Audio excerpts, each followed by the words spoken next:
ഇപ്പൊ ശരിയായി.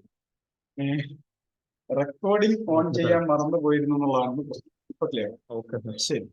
അപ്പോൾ capital and risk management stock മാർക്കറ്റിലെ ഏറ്റവും ഇമ്പോർട്ടന്റ് ആയിട്ടുള്ള ഒരു കാര്യമാണ് ക്യാപിറ്റൽ ആൻഡ് റിസ്ക് മാനേജ്മെന്റ്. നമ്മൾ ഏതൊരു സെഗ്മെന്റിലാണെങ്കിലും ഇൻട്രാഡേ ആവട്ടെ, സ്വിംഗ് ട്രേഡിംഗ് ആവട്ടെ, ലോങ് ടൈം ഇൻവെസ്റ്റ്മെന്റ് ആവട്ടെ, ഏതൊരു സെഗ്മെന്റില് സ്റ്റോക്ക് മാർക്കറ്റിലെ ട്രേഡിങ്ങോ ഇൻവെസ്റ്റ്മെന്റോ ചെയ്യുന്ന നമ്മളെ സംബന്ധിച്ചിടത്തോളം ഏറ്റവും ഇമ്പോർട്ടന്റ് ആയിട്ടുള്ള ഒരു കാര്യമാണ് കൃത്യമായിട്ടുള്ള ക്യാപിറ്റൽ. അതായത് കൃത്യമായിട്ടുള്ള ക്യാപിറ്റൽ എന്ന് വെച്ചിട്ടുണ്ടെങ്കിൽ നമ്മളുടെ കൈവശം ഇരിക്കുന്ന ക്യാപിറ്റല് കൃത്യമായിട്ട് മാനേജ് ചെയ്യുക എന്നുള്ളത്. അതുപോലെ തന്നെ റിസ്ക്, നമുക്കെടുക്കാൻ സാധിക്കുന്ന റിസ്ക് കൃത്യമായിട്ട് മാനേജ് ചെയ്യുക. ഇത് രണ്ടും ചെയ്താൽ സ്റ്റോക്ക് മാർക്കറ്റിൽ പരാജയ സാധ്യതകൾ വളരെ കുറവായിരിക്കും. ക്യാപിറ്റൽ മാനേജ്മെന്റും റിസ്ക് മാനേജ്മെന്റും പ്രോപ്പർ ആയിട്ട് ചെയ്ത് കഴിഞ്ഞിട്ടുണ്ടെങ്കിൽ സ്റ്റോക്ക് മാർക്കറ്റിലെ പരാജയ സാധ്യതകൾ, ഞാൻ പരാജയ സാധ്യത എന്ന് ഉദ്ദേശിക്കുന്നത് ഒരു സ്റ്റോക്കിന്റെ ലോസ് എത്ര മീൻസ് ലോസ് വരാതെ ട്രേഡ് ചെയ്യാമെന്നോ ലോസ് ഇല്ലാതെ ഇൻവെസ്റ്റ്മെന്റ് ചെയ്യാമെന്നോ അല്ല. പക്ഷേ capital and risk management scientific ആയിട്ട് കൃത്യമായിട്ട് ഫോളോ ചെയ്താൽ മന്ത്ലി നമ്മുടെ അക്കൗണ്ട് പ്രോഫിറ്റിൽ തന്നെ നിലനിർത്താൻ പറ്റും. അതുപോലെ തന്നെ മാർക്കറ്റിൽ എത്ര വലിയ ബുദ്ധിമുട്ടുകൾ വന്നാലും, അതായത് നെഗറ്റീവ് ആയിട്ടുള്ള മൂവ്മെന്റുകൾ വന്നാലും നമുക്ക് കൃത്യമായിട്ട് ലോസ് ലിമിറ്റ് ചെയ്യാനൊക്കെ സാധിക്കും. നമ്മളുടെ റിസ്ക് അനുസരിച്ച് സ്റ്റോക്ക് മാർക്കറ്റ് എന്ന ഈ ഒരു മേഖലയിൽ വലിയ സാധ്യതയുള്ള, ഇന്നലെ പറഞ്ഞ പോലെ തന്നെ വലിയ സാധ്യതയുള്ള ഒരു മേഖലയിൽ, ഈ ഒരു മേഖലയിൽ നമുക്ക് ദീർഘകാലം നിലനിൽക്കാനായിട്ട് നമ്മുടെ ക്യാപിറ്റൽ ആൻഡ് റിസ്ക് മാനേജ്മെന്റ് നമ്മളെ സഹായിക്കും. അപ്പൊ തീർച്ചയായിട്ടും നമുക്കറിയാം, ദീർഘകാലം മാർക്കറ്റ് എന്ന ഈ സ്റ്റോക്ക് മാർക്കറ്റിന്റെ മേഖലയിൽ നിലനിൽക്കാൻ നമുക്ക് കഴിഞ്ഞാൽ വളരെ വലിയൊരു ഓപ്പർച്യൂണിറ്റിയാണ് സ്റ്റോക്ക് മാർക്കറ്റിൽ ഉള്ളതെന്ന് നമുക്കറിയാം. അപ്പൊ അതുകൊണ്ട് തന്നെ ഈ ക്യാപിറ്റൽ ആൻഡ് റിസ്ക് മാനേജ്മെന്റ് പ്രോപ്പറായിട്ട് സയന്റിഫിക് ആയിട്ട് കൃത്യമായിട്ട് ഫോളോ ചെയ്തിട്ടുണ്ടെങ്കിൽ നമുക്ക് എത്ര കാലം വേണേലും നമുക്ക് ആവശ്യമുള്ളിടത്തോളം കാലം മാർക്കറ്റിൽ നിലനിൽക്കാൻ നമുക്ക് കഴിയും. അപ്പോ അതിലേക്കാണ് നമ്മൾ ഇന്ന് പോകുന്നത്. അതോടൊപ്പം തന്നെ വളരെ ഇമ്പോർട്ടന്റ് ആയിട്ടുള്ള കാര്യം കൂടെ ശ്രദ്ധിക്കുക. എപ്പോഴും സ്റ്റോക്ക് മാർക്കറ്റിലുള്ള നമ്മുടെ കോൺഫിഡൻസ് അല്ലെങ്കിൽ നമ്മുടെ സ്ട്രെങ്ത് ഏത് സെഗ്മെന്റിലാണെന്ന് നമ്മൾ സ്വയം കണ്ടെത്തണം. അതായത് ഇൻവെസ്റ്റ്മെന്റ് ചെയ്യുമ്പോഴാണോ എനിക്ക് കൂടുതൽ സക്സസ് ആവാൻ കഴിയുന്നത്, അല്ലെങ്കിൽ പ്രോഫിറ്റ് ഏൺ ചെയ്യാൻ പറ്റുന്നത്, എനിക്ക് ടെൻഷൻ ഇല്ലാതെ മാർക്കറ്റിൽ നിലനിൽക്കാൻ കഴിയുന്നത് നോക്കുക. അതല്ല സ്വിംഗ് ട്രേഡിംഗിലാണോ, ഏത് സെഗ്മെന്റിലാണ്, സ്വിംഗ് ട്രേഡിംഗിലാണോ, ഇൻട്രാഡേയിലാണോ, ഇൻവെസ്റ്റ്മെന്റിലാണോ, ഓപ്ഷൻ ബൈയിലാണോ, ഏത് സെഗ്മെന്റിൽ നിൽക്കുമ്പോഴാണ്, ട്രേഡ് ചെയ്യുമ്പോഴാണ് അല്ലെങ്കിൽ ഇൻവെസ്റ്റ് ചെയ്യുമ്പോഴാണ് എനിക്ക് നല്ല രീതിയിൽ കോൺഫിഡൻസ് ആയിട്ട് മാർക്കറ്റിൽ നിലനിൽക്കാനും ലോസ് ലിമിറ്റ് ചെയ്യാനും പ്രോഫിറ്റ് ജനറേറ്റ് ചെയ്യാനും പറ്റുന്നത് നോക്കുക. അതാണ് നമ്മളുടെ ഏറ്റവും സ്ട്രെങ്ത് ഉള്ള സെഗ്മെന്റ് എന്നുള്ളത് മനസ്സിലാക്കുക. ഏത് സെഗ്മെന്റിലാണ് നമുക്ക് സക്സസ് ആവാൻ കഴിയുന്നത്, ആ സെഗ്മെന്റ് ആണ് നമുക്ക് ഏറ്റവും സ്ട്രെങ്ത് ഉള്ള സെഗ്മെന്റ് എന്ന് തിരിച്ചറിയുക. അപ്പൊ അങ്ങനെ സ്ട്രെങ്ത് ഉള്ള സെഗ്മെന്റിലേക്ക് ക്യാപിറ്റൽ കൂടുതൽ കൊണ്ടുവരികയും അതുപോലെ തന്നെ സ്ട്രെങ്ത് കുറവുള്ള സെഗ്മെന്റിലേക്ക് വളരെ കുറഞ്ഞ ക്യാപിറ്റൽ ഉപയോഗിച്ചുകൊണ്ട് അവിടെ പ്രാക്ടീസിലൂടെ നമ്മുടെ പോരായ്മകൾ പരിഹരിച്ചുകൊണ്ട് നമുക്ക് അവിടെ പ്രോഫിറ്റ് നിലനിൽക്കാനുള്ള വഴികൾ നോക്കുകയും ചെയ്യണം. സ്ട്രെങ്ത് ഉള്ള, അതായത് നേരത്തെ പറഞ്ഞ പോലെ തന്നെ നമുക്ക് എവിടെയാണോ കോൺഫിഡൻസ് ഉള്ളത്, സ്ട്രെങ്ത് ഉള്ളത്, ആ സെഗ്മെന്റിൽ ചെറിയ രീതിയിൽ ക്യാപിറ്റൽ വളരെ നല്ല രീതിയിൽ ഉപയോഗിക്കുകയും എവിടെയാണോ നമുക്ക് കോൺഫിഡൻസ് ഇല്ലാത്തത്, അതല്ലെങ്കിൽ നമുക്ക് അത്ര വലിയൊരു സക്സസ് ആകാൻ കഴിയാത്തത്, ആ സെഗ്മെന്റിലേക്ക് ക്യാപിറ്റൽ കുറയ്ക്കുകയും ചെയ്യണം. അതിനുശേഷമാണ് നമ്മളിപ്പോൾ എന്ന് പറയാൻ പോകുന്ന ക്യാപിറ്റൽ ആൻഡ് റിസ്ക് മാനേജ്മെന്റ് ഉപയോഗിച്ചിട്ടുള്ള ട്രേഡിംഗ് മെത്തേഡുകളും രീതികളൊക്കെ ഫോളോ ചെയ്യുന്നത്. അപ്പോ നമുക്കറിയാം, ഞാൻ കൂടുതൽ ഡീറ്റെയിൽസിലേക്ക് പോകുന്നില്ല, കാരണം ഇത് നമ്മൾ നേരത്തെ സംസാരിച്ച് തീർന്നിട്ടുള്ള ഒരു ടോപ്പിക്കാണ്. എക്സാമ്പിൾ, നമുക്കറിയാം 1 ലക്ഷം രൂപ ഇൻട്രാഡേ ക്യാപിറ്റലുള്ള നമ്മളെ സംബന്ധിച്ചിടത്തോളം ക്യാപിറ്റൽ മാനേജ്മെന്റ് എങ്ങനെയാണ് ഫോളോ ചെയ്യേണ്ടതെന്നൊക്കെ 6-1 ക്യാപിറ്റലിനെ ഭാഗിക്കണം. 1 ലക്ഷത്തിന് 6 ഭാഗിക്കുമ്പോൾ ഏകദേശം 16,000 രൂപ വരും. അപ്പോൾ ഒരു ട്രേഡിൽ എൻട്രി എടുക്കേണ്ടത് എത്ര ക്വാണ്ടിറ്റി എന്നുള്ളതല്ല, നമ്മളുടെ ടോട്ടൽ ക്യാപിറ്റലിന്റെ ഇൻട്രാഡേക്കായിട്ട് ഉപയോഗിക്കുന്ന ക്യാപിറ്റലിന്റെ 6-1 നമ്മൾ ഒരു ട്രേഡിനായിട്ട് യൂസ് ചെയ്യേണ്ടത്. ഫോർ എക്സാമ്പിൾ, ഇന്ന് രാവിലെ നമ്മൾ ബാങ്ക് നിഫ്റ്റിയിലോ മിഡ് ക്യാപ് നിഫ്റ്റിയിലോ അല്ലെങ്കിൽ ഏതെങ്കിലും ഒരു സ്റ്റോക്കിലോ ഒരു ഇൻട്രാഡേ ട്രേഡ് എടുക്കാൻ നമ്മുടെ മുമ്പിൽ ഒരു ഓപ്പർച്യൂണിറ്റി തെളിഞ്ഞു വന്നിട്ടുണ്ടെങ്കിൽ ആ ട്രേഡ് ഞാൻ എടുക്കേണ്ടത് എന്റെ ഇൻട്രാഡേ ക്യാപിറ്റൽ 1 ലക്ഷം ആണെങ്കിൽ ഞാൻ എന്റെ ക്യാപിറ്റലിനെ 6 ഡിവൈഡ് ചെയ്ത് അതിലൊരു ഭാഗം കൊണ്ടാണ് ട്രേഡ് എടുക്കാൻ ഞാൻ പ്ലാൻ ചെയ്തിരിക്കുന്നെങ്കിൽ ഈ 1 ലക്ഷത്തിന്റെ 6-1 എന്ന് പറഞ്ഞാൽ ഏകദേശം 16,000 രൂപയായിരിക്കും. അപ്പൊ ഞാൻ എടുക്കുന്ന ഈ ഇൻട്രാഡേ ട്രേഡ് മാക്സിമം 16,000 രൂപയ്ക്കുള്ളിൽ എത്ര ക്വാണ്ടിറ്റി കിട്ടുമോ, 16,000 രൂപയ്ക്കുള്ളിൽ, 16,100 പോലും പോകരുത്, 16,000 രൂപയ്ക്കുള്ളിൽ എത്ര ക്വാണ്ടിറ്റി കിട്ടുമോ അത്രയും ക്വാണ്ടിറ്റിയെ ഞാൻ ബൈ ചെയ്യാവൂ. അവിടെ എന്റെ ക്യാപിറ്റൽ മാനേജ്മെന്റ് എന്നുള്ളത് ഞാൻ ഇപ്പോൾ ഡിസൈൻ ചെയ്തിരിക്കുന്നത് എന്റെ ക്യാപിറ്റലിനെ 6 ഭാഗിച്ചിട്ട് അതിലൊരു ഭാഗം കൊണ്ടാണ് ഒരു എൻട്രി ഓപ്പർച്യൂണിറ്റി. അപ്പൊ ആദ്യത്തെ എൻട്രി കിട്ടിയാൽ ഞാൻ മാക്സിമം 16,000 രൂപയ്ക്ക് എത്ര ക്വാണ്ടിറ്റി കിട്ടുമോ അത്രയും എടുക്കും. അതിനുശേഷം ആ ട്രേഡ് ഹോൾഡ് ചെയ്യേ ആ നിലനിൽക്കെ തന്നെ അടുത്തൊരു ഓപ്പർച്യൂണിറ്റി കൂടെ കിട്ടിയാൽ അടുത്ത 16 അല്ലെങ്കിൽ 16,000 രൂപ മാക്സിമം യൂസ് ചെയ്യുന്ന രീതിയിൽ, അഥവാ അടുത്ത 6 ക്യാപിറ്റൽ യൂസ് ചെയ്യുന്ന രീതിയിലായിരിക്കണം ഞാൻ രണ്ടാമത്തെ ട്രേഡ് എടുക്കേണ്ടത്. ആ ട്രേഡും നിലനിൽക്കെ അടുത്തൊരു ഓപ്പർച്യൂണിറ്റി കൂടെ കിട്ടുകയാണെങ്കിൽ അടുത്ത 16 ഉപയോഗിച്ചിട്ടായിരിക്കണം ഞാൻ അടുത്ത 16,000 രൂപ ഉപയോഗിച്ചിട്ടായിരിക്കണം ഞാൻ അടുത്ത ട്രേഡ് എടുക്കേണ്ടത്. അതായത് എന്റെ ക്യാപിറ്റൽ എത്രയോ ആകട്ടെ, ഇൻട്രാഡേക്ക് അതിനെ ശരാശരി 6 ഡിവൈഡ് ചെയ്ത് അതിലൊരു പോർഷൻ ഉപയോഗിച്ചിട്ടായിരിക്കണം ഒരു എൻട്രി എടുക്കേണ്ടത്. അങ്ങനെ 3 ഓപ്പർച്യൂണിറ്റി വരെ ഒരേ ടൈം നമ്മുടെ ഒരു ദിവസം ഒരേ ടൈം അറ്റ് എ ടൈം, ഒരു ദിവസം അല്ല അറ്റ് എ ടൈം 3 പൊസിഷൻ വരെ ഹോൾഡിങ്ങിൽ ഉണ്ടാകാവുള്ളൂ, നമ്മുടെ കൈവശം ഉണ്ടാകാവുള്ളൂ. അതിനപ്പുറത്തേക്ക് ഇൻട്രാഡേ പൊസിഷൻ നമ്മുടെ കൈവശം വെക്കരുത്. കാരണം നമുക്കറിയാം, ഇൻട്രാഡേ ചെയ്ത് സക്സസ് ആവണമെങ്കിൽ നമുക്ക് മാർക്കറ്റിന്റെ മുൻപിൽ ക്വാളിറ്റി ടൈം സ്പെൻഡ് ചെയ്യാൻ പറ്റണമെന്നും നമ്മൾ ജാഗ്രതയോടെ കൂടി ഇരിക്കാൻ പറ്റുന്ന സമയത്ത് ഇൻട്രാഡേ ചെയ്യാവൂ എന്നൊക്കെ നമുക്കറിയാം. അതുകൊണ്ട് തന്നെ അറ്റ് എ ടൈം 3 പൊസിഷനിൽ കൂടുതൽ നമുക്ക് ശ്രദ്ധിച്ചിരിക്കാൻ അത്ര എളുപ്പമല്ലാത്തത് കൊണ്ടാണ് മാക്സിമം 3 പൊസിഷൻ വരെ എടുക്കാവെന്ന് പറയുന്നത്. ഇത് ഒന്നുകൂടെ റിപ്പീറ്റ് ചെയ്യാണ്, കാരണം പുതിയ ആളുകൾ കുറച്ചധികം ഉള്ളത് കൊണ്ട് അവർക്ക് കൺഫ്യൂഷൻ ആവാതിരിക്കാൻ, അല്ലെങ്കിൽ പെട്ടെന്ന് പറഞ്ഞു പോകുന്നതിന്റെ ബുദ്ധിമുട്ട് അവർക്ക് ഫീൽ ചെയ്യാതിരിക്കാൻ വേണ്ടി ഒന്നുകൂടെ പറയുന്നു. ഇൻട്രാഡേ ട്രേഡ് ചെയ്യാൻ ഉപയോഗിക്കുന്ന നമ്മുടെ ക്യാപിറ്റൽ, ഇത് ജസ്റ്റ് ഒരു ഔട്ട്ലൈൻ മാത്രമാണ് ഇപ്പൊ പറയുന്നത്. ഇതനുസരിച്ച് ഇനി പറയാൻ പോകുന്ന ടോപ്പിക് അനുസരിച്ചാണ് നമ്മൾ ചെയ്യേണ്ടത്. ഇതൊരു എക്സാമ്പിൾ, ഒരു ഐഡിയ കിട്ടാൻ വേണ്ടി മാത്രമാണ്. അതായത് ഞാൻ ഇൻട്രാഡേ ഒരു മാർക്കറ്റിന്റെ പ്രൊഫഷൻ ആയിട്ട് കാണുന്ന സമയത്ത് ഞാൻ ഇൻട്രാഡേ ട്രേഡ് ചെയ്യാനായിട്ട് 1 ലക്ഷം രൂപ ക്യാപിറ്റൽ ഉപയോഗിക്കുന്നു എന്ന് സങ്കല്പിക്കുക. ഈ 1 ലക്ഷം രൂപ ക്യാപിറ്റൽ എത്രയാണോ എന്റെ ക്യാപിറ്റൽ, ഇപ്പൊ 1 ലക്ഷമാണ് എക്സാമ്പിളിന് എടുക്കുന്നത് എന്നുള്ളതുകൊണ്ട് തന്നെ ഈ 1 ലക്ഷത്തിനെ ഏറ്റവും സേഫ് ആയിട്ട് ട്രേഡ് ചെയ്യാൻ, ഏറ്റവും പ്രൊഫഷണൽ ആയിട്ട് ഞാൻ ട്രേഡ് ചെയ്യാൻ 6 ഡിവൈഡ് ചെയ്യുകയും അതിലൊരു പോർഷൻ ഉപയോഗിച്ച് മാത്രമേ ഞാൻ ഒരു എൻട്രി എടുക്കാവൂ. എത്ര ക്വാണ്ടിറ്റി, എത്ര എണ്ണം വാങ്ങുന്നു എന്നുള്ളത് ഇമ്പോർട്ടന്റ് അല്ല. ഇപ്പോ നിഫ്റ്റിയോ ബാങ്ക് നിഫ്റ്റിയോ റിലയൻസോ ടാറ്റ മോട്ടോഴ്സോ ഏതെങ്കിലും ഒരു സ്റ്റോക്ക് അല്ലെങ്കിൽ ഏതെങ്കിലും ഒരു ഇൻഡെക്സ് ഞാൻ ട്രേഡ് ചെയ്യാൻ ഉദ്ദേശിക്കുന്നുണ്ടെങ്കിൽ ഈ 1 ലക്ഷത്തിനെ 6 ഡിവൈഡ് ചെയ്യുമ്പോൾ ഏകദേശം 6 എന്ന് പറയുന്നത് ഏകദേശം 16,000 രൂപയോളം വരും. അപ്പോ എന്റെ ഒരു ട്രേഡ്, ഇൻട്രാഡേ ഒരു ട്രേഡ്, മാക്സിമം 16,000 രൂപയ്ക്ക് എത്ര ക്വാണ്ടിറ്റി കിട്ടുമോ അത്രയും ക്വാണ്ടിറ്റി ആയിരിക്കണം ഞാൻ ബൈ ചെയ്യേണ്ടത്. ഇനി എക്സാമ്പിൾ, ഞാനൊരു 5 ക്വാണ്ടിറ്റി വാങ്ങണമെങ്കിൽ ഈ 5 ക്വാണ്ടിറ്റിക്ക് 16,200 രൂപ വേണം എന്ന് സങ്കല്പിക്കുക. 16,200 രൂപ വേണം ഈ 5 ക്വാണ്ടിറ്റി വാങ്ങാനെന്ന് സങ്കല്പിക്കുക. എന്നാൽ അത് 4 ക്വാണ്ടിറ്റിയാണ് വാങ്ങുന്നതെങ്കിൽ നമ്മളെ സംബന്ധിച്ചിടത്തോളം 14,500 വരൂ എന്നും സങ്കല്പിക്കുക, സങ്കല്പം മാത്രം.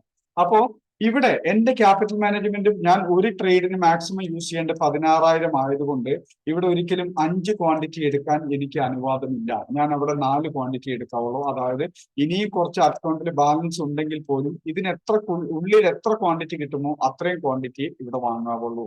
അപ്പോ ഓരോ എൻട്രിയും മാക്സിമം എന്റെ 6 ക്യാപിറ്റൽ, അഥവാ ഈ 1 ലക്ഷം രൂപ ക്യാപിറ്റൽ ഉള്ളപ്പോൾ 16,000 രൂപ ക്യാപിറ്റൽ ഉപയോഗിച്ചിട്ടായിരിക്കണം ഒരു എൻട്രി ഞാൻ എടുക്കേണ്ടത്. ഇനി ആ എൻട്രി എക്സിറ്റ് ചെയ്യണമെന്നില്ല. ആ ട്രേഡ് എടുത്തതിന് ശേഷം അടുത്തൊരു ഓപ്പർച്യൂണിറ്റിയും കൂടെ കിട്ടുകയാണെങ്കിൽ അടുത്തൊരു ട്രേഡും ഞാൻ എടുക്കേണ്ടത് സെയിം മാക്സിമം 16,000 രൂപ അല്ലെങ്കിൽ എന്റെ 6 ക്യാപിറ്റൽ ഉപയോഗിച്ചിട്ടാണ് ഞാൻ അടുത്തൊരു ട്രേഡ് ഓപ്പർച്യൂണിറ്റി കിട്ടിയാൽ ഞാൻ ഇൻട്രാഡേയിൽ എൻട്രി എടുക്കേണ്ടത്. അതുപോലെ തന്നെ വീണ്ടും ഈ ട്രേഡും ഈ രണ്ടാമത്തെ ട്രേഡും ഹോൾഡ് ചെയ്യാണ്, എക്സിറ്റ് ചെയ്യേണ്ട സാഹചര്യം വന്നില്ല എങ്കിൽ അടുത്തൊരു ഓപ്പർച്യൂണിറ്റിയും കൂടെ കിട്ടുകയാണെങ്കിൽ അടുത്ത 6 അഥവാ 16,000 രൂപ ഉപയോഗിച്ചിട്ടായിരിക്കണം ഞാൻ ആ ട്രേഡും എൻട്രി എടുക്കേണ്ടത്. ഇങ്ങനെ അറ്റ് എ ടൈം 3 പൊസിഷൻ വരെ ഇൻട്രാഡേയിൽ ലൈവായിട്ട് നമ്മുടെ കൈവശം ഉണ്ടാകാവൂ. അതിനപ്പുറത്തേക്ക് ഒരു ട്രേഡ് പോലും നമ്മുടെ കൈവശം ഉണ്ടാകരുത്. ഇത് ഇൻട്രാഡേ ക്യാപിറ്റൽ മാനേജ്മെന്റിന്റെ ഒരു ഭാഗമാണ്. ഇനി ഇത് കൂടാതെ തന്നെ റിസ്ക് മാനേജ്മെന്റിലേക്ക് വരുമ്പോൾ ഈ 6 ക്യാപിറ്റലിന് അഥവാ ഈ 16,000 രൂപയ്ക്ക് എനിക്ക് എത്ര ശതമാനം റിസ്ക് എടുക്കാൻ പറ്റും എന്ന് നമ്മൾ ഓരോരുത്തരും സ്വയം ചോദിക്കണം. കാരണം എല്ലാവർക്കും ഒരുപോലുള്ള ക്യാപിറ്റൽ അല്ല, എല്ലാവർക്കും ഒരുപോലെ റിസ്ക് എടുക്കാൻ കഴിഞ്ഞോളണമെന്നില്ല. നമ്മളുടെ റിസ്ക് എടുക്കാനുള്ള കപ്പാസിറ്റി അനുസരിച്ച്, നമ്മളുടെ റിസ്ക് എടുക്കാനുള്ള താല്പര്യം അനുസരിച്ച് ഈ 6 എത്ര ശതമാനം എനിക്ക് റിസ്ക് എടുക്കാൻ പറ്റുമെന്ന് ഞാൻ നേരത്തെ വർക്ക്ഔട്ട് ചെയ്ത് അഥവാ ഡിസൈൻ ചെയ്ത് വെച്ചിരിക്കണം. ഒരു സംശയം വേണ്ട, ട്രേഡിന്റെ മുൻപിൽ ഇരിക്കുമ്പോഴല്ല ഈ ട്രേഡിന് ഞാൻ ഇത്രയാണ് സ്റ്റോപ്പ് ലോസ് കീപ്പ് ചെയ്യേണ്ടത്, ഇത്രയാണ് റിസ്ക് എടുക്കേണ്ടത് എന്നുള്ളത് നമ്മൾ ട്രേഡിങ്ങിന്റെ മുമ്പിൽ ഇരിക്കുമ്പോൾ ഒരു ട്രേഡ് എൻട്രി എടുക്കുന്നതിന് മുമ്പല്ല ചിന്തിക്കേണ്ടത്. നമ്മൾ നേരത്തെ പ്ലാൻ ചെയ്തു വെക്കണം. അതായത് ഞാൻ ഒരു 10% അല്ലെങ്കിൽ 12% ഞാൻ എന്റെ ഒരു ട്രേഡിന് റിസ്ക് തീരുമാനിച്ചിരിക്കുന്നത് എങ്കിൽ ഇനി അങ്ങോട്ട് കുറച്ചു കാലത്തേക്ക് എത്രയാണോ തീരുമാനിക്കുന്നത് നമ്മുടെ ഇഷ്ടം, 2% 5 12 20 15 എത്ര നമ്മളുടെ ഇഷ്ടം, നമ്മളുടെ ഒരു ട്രേഡിന് നമുക്ക് എത്രത്തോളം റിസ്ക് എടുക്കാൻ പറ്റും എന്നുള്ള കപ്പാസിറ്റി അനുസരിച്ച് എത്ര റിസ്ക് എടുക്കുന്നു എന്ന് നമ്മൾ സ്വയം ചിന്തിക്കുക. അപ്പോ ഇവിടെ ഞാൻ റിസ്ക് എടുക്കാൻ തീരുമാനിക്കുന്നത് എക്സാമ്പിൾ മാത്രമാണ്, ഇതൊരു മാനദണ്ഡമല്ല, എക്സാമ്പിൾ മാത്രമാണ്. ഇവിടെ ഞാൻ 12% റിസ്ക് എടുക്കാൻ ഞാൻ തീരുമാനിച്ചിരിക്കുന്നതെന്ന് സങ്കല്പിക്കുക. 12% റിസ്ക് എടുക്കാൻ തീരുമാനിക്കുന്നു. അപ്പൊ എനിക്കറിയാം ഈ 16,000-ന്റെ 12% എന്ന് പറയുമ്പോൾ 16,000-ന്റെ 12% എന്ന് പറയുമ്പോൾ ഏകദേശം 1600 വരും, ഏകദേശം 2,000 രൂപയോളം വരും എന്ന് നമുക്ക് കണക്ക് കൂട്ടാം ഏകദേശം. അപ്പോ 1920 ഏകദേശം 2,000, ഒരു 80 പോയിന്റ് നമുക്കൊന്ന് ക്ഷമിച്ചേക്കാം. ഏകദേശം എന്റെ ഒരു ട്രേഡിന്റെ റിസ്ക് എന്ന് പറയുന്നത് 12% അഥവാ 2,000 രൂപയാണെന്ന് സങ്കല്പിക്കുക. ഇനി നമ്മൾ പ്ലാൻ ചെയ്യേണ്ടത്, ഒരു എൻട്രി ഓപ്പർച്യൂണിറ്റി കിട്ടിയാൽ, നമുക്കറിയാം നമ്മുടെ സിസ്റ്റം ഫോളോ ചെയ്യുന്ന എല്ലാവർക്കും ഒരേ പ്രൈസിലായിരിക്കും എൻട്രി കിട്ടുന്നത്, ഒരേ സ്ഥലത്ത് തന്നെ ആയിരിക്കും നമ്മുടെ സ്റ്റോപ്പ് ലോസ് വരുന്നത്. അതിനകത്ത് ഒരു വ്യത്യാസം വരില്ല. കാരണം നമ്മൾ ഫോളോ ചെയ്യുന്നത് ഒരു യൂണീക്ക് ആയിട്ടുള്ള ഒരു പ്രത്യേക തരത്തിലുള്ള സപ്പോർട്ട് ആൻഡ് റെസിസ്റ്റൻസ് സിസ്റ്റമാണ് നമ്മൾ ഫോളോ ചെയ്യുന്നതുകൊണ്ട് എല്ലാവർക്കും ഒരേ പ്രൈസിലായിരിക്കും എൻട്രി കിട്ടുന്നത്, ഒരേ പ്രൈസിലായിരിക്കും ഈ സിസ്റ്റം ഫോളോ ചെയ്യുന്ന എല്ലാവർക്കും സ്റ്റോപ്പ് ലോസ് കീപ്പ് ചെയ്യാൻ സാധിക്കുന്നത്. അപ്പോ എൻട്രി പോയിന്റിൽ നിന്നും സ്റ്റോപ്പ് ലോസിലേക്ക് മാർക്കറ്റ് റിവേഴ്സ് ആയി വന്നു കഴിഞ്ഞാൽ എനിക്ക് വരാൻ സാധ്യതയുള്ള ലോസ് ഞാൻ ഫിക്സ് ചെയ്തിരിക്കുന്ന ഈ 12% കൂടുതലാണെങ്കിൽ ഒരു കാരണവശാലും ഈ ട്രേഡ് ഞാൻ എടുക്കരുത്. എക്സാമ്പിൾ, 100 രൂപയ്ക്ക് വാങ്ങുന്ന ഒരു എൻട്രി, 100 രൂപയ്ക്ക് എനിക്ക് കിട്ടുന്ന ഒരു എൻട്രി, അതില് നമ്മുടെ സിസ്റ്റം അനുസരിച്ച് സ്റ്റോപ്പ് ലോസ് 80 രൂപയാണ് എങ്കിൽ ഇതിന്റെ റിസ്ക് എന്നുള്ളത് 20% നമുക്കറിയാം. ഇതിന്റെ റിസ്ക് എന്നുള്ളത് 20%. പക്ഷെ ഞാൻ തീരുമാനിച്ചിരിക്കുന്ന എന്റെ റിസ്ക് 12% മാത്രമേ ഉള്ളൂ. അപ്പോ ഈ 100-ൽ നിന്നും 80-ലേക്ക് സ്റ്റോപ്പ് ലോസ് ഉള്ള ഈ ട്രേഡ് എനിക്കുള്ളതല്ല, അത് അടുത്ത ആരെങ്കിലും വേണമെങ്കിൽ എടുത്തോട്ടെ. അടുത്തൊരു ഓപ്പർച്യൂണിറ്റി, 100 രൂപയ്ക്ക് എൻട്രി കിട്ടുന്നു, അതിന്റെ സ്റ്റോപ്പ് ലോസ് എന്ന് പറയുന്നത് 98 രൂപയാണെന്ന് ഇരിക്കട്ടെ. ഇതിന്റെ റിസ്ക് എന്ന് പറയുന്നത് നമുക്കറിയാം 12% റിസ്ക്. ഈ ട്രേഡാണ് എന്റെ ഓപ്പർച്യൂണിറ്റി. ഇത് 98-ൽ താഴെ എത്രയാണ് സ്റ്റോപ്പ് ലോസ് വരുന്നെങ്കിലും ഈ ട്രേഡ് എനിക്കുള്ളതല്ല. എന്നാൽ 100 രൂപ 88 സാർ ഉദ്ദേശിച്ചത് ആണോ? അപ്പൊ നിങ്ങൾക്ക് കണക്കൂട്ടാനൊക്കെ അറിയാം. റിയലി സോറി, എനിക്കൊരു മിസ്റ്റേക്ക് പറ്റിപ്പോയത്. ഈ ആവേശം കൂടുമ്പോൾ ഇങ്ങനെയുള്ള മിസ്റ്റേക്കുകളൊക്കെ വരാറുണ്ട് സാർ. ഓക്കെ, അപ്പോ 88 ആക്കാം നമുക്ക്. 100 രൂപ എൻട്രിയും 88 രൂപ സ്റ്റോപ്പ് ലോസും, അഥവാ 12% ഇതിന്റെ റിസ്ക്. അപ്പോൾ 88 താഴെയാണ് ഈ ട്രേഡിന്റെ സ്റ്റോപ്പ് ലോസ് എങ്കിൽ ഈ ട്രേഡ് എനിക്കുള്ളതല്ല. എന്നാൽ പലരും ചിന്തിക്കും, ഞാൻ 100 രൂപയ്ക്ക് എൻട്രി എടുക്കുന്നു, എന്റെ റിസ്ക് അഥവാ എന്റെ സ്റ്റോപ്പ് ലോസ് 88 ആണ്, ഈ ട്രേഡിന്റെ സ്റ്റോപ്പ് ലോസ് 80 ആയിക്കോട്ടെ, ഞാൻ 88-ൽ എക്സിറ്റ് ചെയ്താൽ പോരെ, എന്റെ സ്റ്റോപ്പ് ലോസ് 88 ഫിക്സ് ചെയ്താൽ പോരെ എന്ന് ചോദിച്ചിട്ടുണ്ടെങ്കിൽ ഒരിക്കലും ചെയ്യരുത്. കാരണം നമ്മളുടെ സ്റ്റോപ്പ് ലോസ് എന്നുള്ളത് നമ്മൾ തീരുമാനിക്കുന്നതല്ല, മാർക്കറ്റിന്റെ സപ്പോർട്ട് അനുസരിച്ചാണ് നമ്മൾ ഒരു സ്റ്റോപ്പ് ലോസ് ഫിക്സ് ചെയ്യുന്നത്. അതുകൊണ്ട് തന്നെ കൃത്യമായിട്ട് നമ്മുടെ സിസ്റ്റം അനുസരിച്ചുള്ള സ്റ്റോപ്പ് ലോസ് തന്നെ കീപ്പ് ചെയ്യണം. ആ റിസ്ക്, ആ എൻട്രി പോയിന്റിൽ നിന്നും സ്റ്റോപ്പ് ലോസിലേക്കുള്ള ദൂരം എനിക്ക് സ്യൂട്ടബിൾ ആണെങ്കിൽ മാത്രമേ ഒരു ട്രേഡ് ഞാൻ എടുക്കാവുള്ളൂ, ആ ട്രേഡ് എനിക്കുള്ളതാകുന്നുള്ളൂ. ഇത്രയും ഭാഗത്തിൽ ആർക്കെങ്കിലും, പുതിയ ആളുകൾക്ക് ആർക്കെങ്കിലും എന്തെങ്കിലും സംശയങ്ങളോ എന്തെങ്കിലും ക്ലാരിറ്റിയോ വേണമെന്നുണ്ടെങ്കിൽ ഒന്ന് ആവശ്യപ്പെടുക. ഇനി വേണമെങ്കിൽ ഈ ക്ലാസിന്റെ ഈ വീഡിയോ നമ്മുടെ ആപ്പിനകത്ത് ഉണ്ടാവും. ഈ ആപ്പിനകത്തുള്ള വീഡിയോ 2 or 3 തവണ ഇന്നത്തെ വീഡിയോ വളരെ ശ്രദ്ധയോടുകൂടി കേൾക്കുകയും ഇന്ന് രാത്രിയും നാളെ പകലും അതിനുവേണ്ടി ടൈം സ്പെൻഡ് ചെയ്തതിനു ശേഷം ഈ ക്യാപിറ്റൽ ആൻഡ് റിസ്ക് മാനേജ്മെന്റ് കൃത്യമായിട്ടൊരു നോട്ട്ബുക്കിൽ നോട്ട് ചെയ്ത് വെക്കണം. ഇത് കാരണം ലൈഫ് ലോങ് ആവശ്യമുള്ള ഒരു സാധനമാണ്. അപ്പൊ എന്തെങ്കിലും ഡൗട്ട് ഉണ്ടെങ്കിൽ അല്ലെങ്കിൽ എന്തെങ്കിലും ക്ലാരിറ്റി വേണമെങ്കിൽ അത് ചോദിക്കുക. നമ്മൾ അടുത്തേക്ക് പോകുന്നു. ക്യാപിറ്റൽ മാനേജ്മെന്റ് തന്നെയാണ് ഇതിന്റെ ബാക്കി ഭാഗത്തേക്ക് പോകുന്നത്. സർ, ഇന്നലത്തെ ക്ലാസ് ആപ്പിൽ കിട്ടുന്നില്ല. ആപ്പിൽ ഉണ്ടായിരുന്നല്ലോ, ഞാനൊരു 6 മണിക്ക് 5 മണിക്ക് നോക്കുമ്പോ കാണുന്നില്ല. ഇന്നും ഇപ്പൊ ഉണ്ടോ നോക്കി ഇപ്പൊ ഈ നിമിഷം.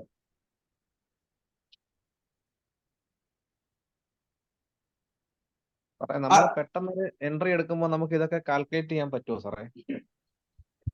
അത് ആ കാൽക്കുലേറ്റ് ചെയ്യാനുള്ള ശേഷി ആർജിക്കുന്നത് വരെ നമ്മൾ ചെറിയ ക്യാപിറ്റൽ ഉപയോഗിച്ചിട്ടേ ചെയ്യാവൂ എന്നാണ് നമ്മളുടെ ബാലപാഠങ്ങളിലുണ്ട്. ഇത് തുടക്കക്കാർക്ക് വേണ്ടിയിട്ടുള്ള, മീൻസ് ഇത് നമ്മൾ സ്റ്റോക്ക് മാർക്കറ്റിന്റെ ഒരു പ്രൊഫഷണൽ ആയിട്ട് കാണുന്ന കാലഘട്ടത്തിൽ ഫോളോ ചെയ്യേണ്ട ഒന്നാണ്. സാർ അതില് ഇതില് പിന്നെ ആപ്പിന് പൈസ എടുക്കാൻ പോലുള്ള മെസ്സേജാ വരുന്നത്. ഞാൻ 112 ബാച്ചാണ്. അതെല്ലാവരും കഴിഞ്ഞിട്ടുണ്ടോ? ഏ ഈ അടുത്ത കാലത്ത് ജോയിൻ ചെയ്ത അല്ലാത്ത ബാക്കി എല്ലാവരുടെയും കഴിഞ്ഞിട്ടുണ്ട്. 3 കഴിഞ്ഞില്ലേ? മാസത്തേക്ക് ഉണ്ടായിരുന്നല്ലോ ഉള്ളോ. അപ്പൊ നമ്മുടെ 118ാമത്തെ ബാച്ച് 3 മാസത്തിലധികമായി.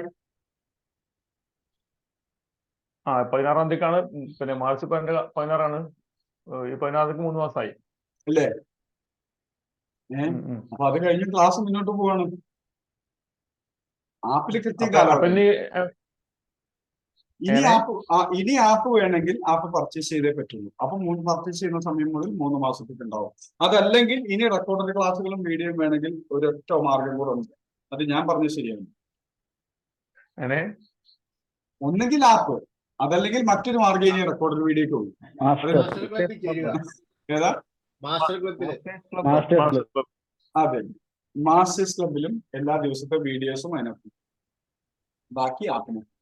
ആപ്പ് 3 മാസം. ഇപ്പൊ ഋഷി സാറിന് വേറൊരു കാര്യം മനസ്സിലായോ?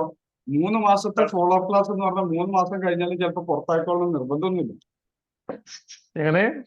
3 മാസത്തെ ഫോളോ അപ്പ് ക്ലാസ് എന്നുള്ള വാഗ്ദാനം തന്ന് കൊണ്ടുവന്ന് ഇരുത്തിയാലും 3 മാസ കാലാവധി കഴിഞ്ഞാൽ പുറത്താക്കിക്കൊള്ളണം നിർബന്ധമൊന്നുമില്ലല്ലോ.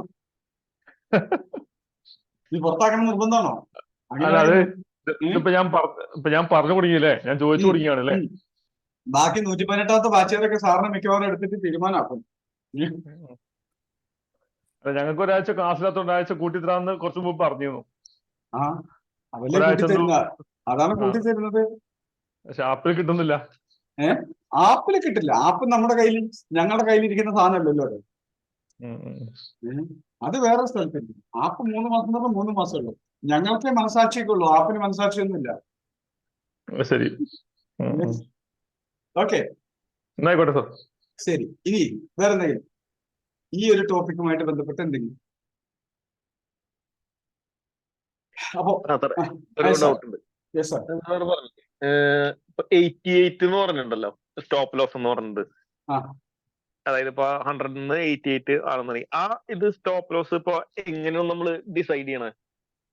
ഇപ്പൊ 88 ആണെങ്കിൽ അത് നമുക്കുള്ളതല്ല എന്ന് പറഞ്ഞില്ലേ? അങ്ങനെയല്ലല്ലോ പറഞ്ഞു. അതായത് നമ്മളുടെ സിസ്റ്റം അനുസരിച്ച് എവിടെയാണ് എൻട്രി എന്നും എവിടെയാണ് അതിന്റെ സ്റ്റോപ്പ് ലോസ് എന്നും നമ്മളെല്ലാം തീരുമാനിക്കുന്നത് മാർക്കറ്റാണ്. കാരണം മാർക്കറ്റാണെന്ന് പറയാൻ കാരണം ഒരു സപ്പോർട്ടിന്റെ ലോ അല്ലേ നമ്മൾ സ്റ്റോപ്പ് ലോസ് വെക്കുന്നത്, അല്ലേ? ഒരു സപ്പോർട്ടിന്റെ ലോ മാത്രമാണ്. 12% നമ്മൾ എടുക്കുന്നു. ഇപ്പൊ ഈ 16,000 12% അപ്രോക്സിമേറ്റ്ലി. ഓക്കെ, അതായത് 1 ലക്ഷമാണ് ക്യാപിറ്റൽ എങ്കിൽ അതിന് 6 ഒന്നായിട്ട് ഡിവൈഡ് ചെയ്യുന്നുവെങ്കിൽ 16,000 കിട്ടും. 12,000 അതാണ് എന്റെ റിസ്ക് എടുക്കാനുള്ള കപ്പാസിറ്റി. ഞാൻ റിസ്ക് എടുക്കാൻ തീരുമാനിച്ചിരിക്കുന്നെങ്കിൽ ഈ എൻട്രി പോയിന്റിൽ നിന്നും സ്റ്റോപ്പ് ലോസിലേക്കുള്ള ദൂരം 12% കൂടുതലുള്ള ഒരു ട്രേഡും എനിക്കുള്ളതല്ല. സാറേ, ആ 12% കൂടുതലുള്ളത് എന്ന് പറയുന്നില്ലേ, അതെങ്ങനെയാണ് നമ്മൾ കൺഫേം ചെയ്യണമെന്ന്? എക്സാമ്പിൾ 100 രൂപയാണ് എൻട്രി പ്രൈസ് എന്ന് സങ്കല്പിക്കുക. അപ്പോ ഇതിന്റെ 12% നമുക്ക് എത്രയായി? 88. അതായത് 12% 12. അപ്പൊ 88 രൂപ അതിന്റെ മുകളിലോ 89, 90 ഒക്കെ ആണെങ്കിൽ അത് 12% അതിൽ താഴെയുള്ള റിസ്ക് ആണ്, അല്ലെ? അതെ അതെ. അപ്പോ 85 ഇതിന്റെ സ്റ്റോപ്പ് ലോസ് എങ്കിൽ ഇത് എത്ര ശതമാനം റിസ്ക് ആയി? 15%. അപ്പൊ ഞാൻ ഡിസൈൻ ചെയ്ത, ഞാൻ തീരുമാനിച്ച റിസ്ക് എത്രയാ? 12. അപ്പോ ഈ 15% എന്നുള്ളത് എനിക്ക് സൂട്ടബിൾ അല്ല. കാരണം ഞാൻ മാക്സിമം 12 എടുക്കുന്നുള്ളൂ. അത് എങ്ങനെ വെച്ചിട്ടാണ് അത് അറൈവ് ചെയ്യണമെന്ന് ഞാൻ ചോദിച്ചത്. ഈ 85% എനിക്ക് സൂട്ടബിൾ അല്ല എന്ന് പറയുന്നില്ലേ, അത് എന്ത് മാനദണ്ഡത്തിലാണ് തീർച്ചപ്പെടുത്തണമെന്നാണ്? നമ്മളുടെ ക്യാപിറ്റൽ എത്രത്തോളം ഉണ്ട്, നമുക്ക് എത്രത്തോളം റിസ്ക് എടുക്കാൻ പറ്റും, അത് നമ്മളുടെ മാത്രം തീരുമാനമാണ്.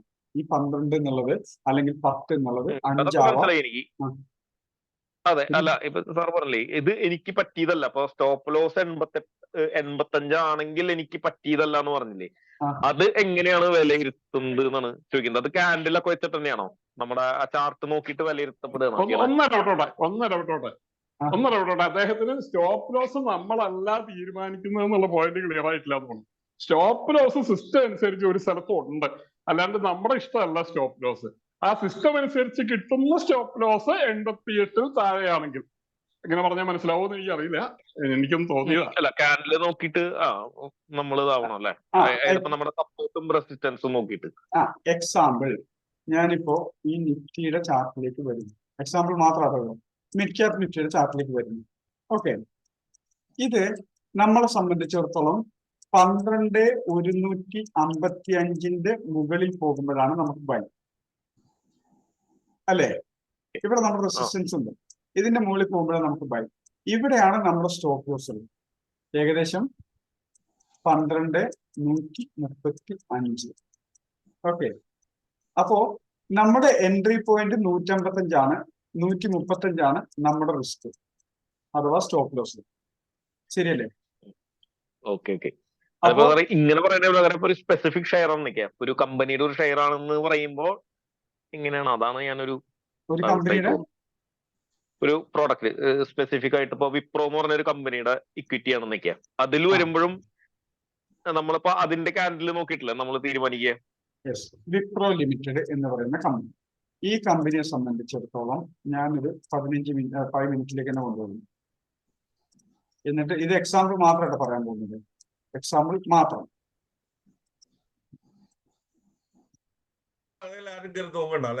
ഏതാ നാളെ ആരും കയറി തോന്നണ്ട. അതെ, ഇവിടെ നമ്മളെ സിസ്റ്റം അനുസരിച്ച് ഇതിന്റെ മുകളിലാണ് ബൈ. 490-50 മുകളിലാണ് ബൈ ചെയ്യുന്നത് എക്സാമ്പിൾ. അതുപോലെ തന്നെ ഇതിന്റെ സ്റ്റോപ്പ് ലോസ് വരുന്നത് 489. ഓക്കെ,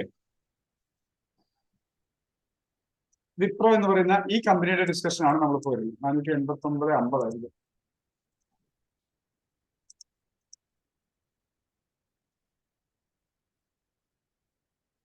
ആ 50 വരുന്നത് 489.50. ഇതാണ് ഈ ഒരു മാർക്കറ്റിൽ നമ്മുടെ, ഇവിടെയാണ് എൻട്രി, ഇവിടെയാണ് സ്റ്റോപ്പ് ലോസ്. ഓക്കെ, ഇത്രയും ക്ലിയർ ആയ സാർ മൈക്കോണൊക്കെ. അപ്പൊ നോക്കിയേ, ഈ 490 നിന്നും ഇതിലേക്കുള്ള ദൂരം എത്ര പെർസെന്റേജ് ഉണ്ട്? 489-50 1 രൂപയാണ്. 1 രൂപ അല്ലെ? വളരെ ചെറിയ. ഇത് ഏകദേശം എത്ര പെർസെന്റേജ് ഉണ്ട്?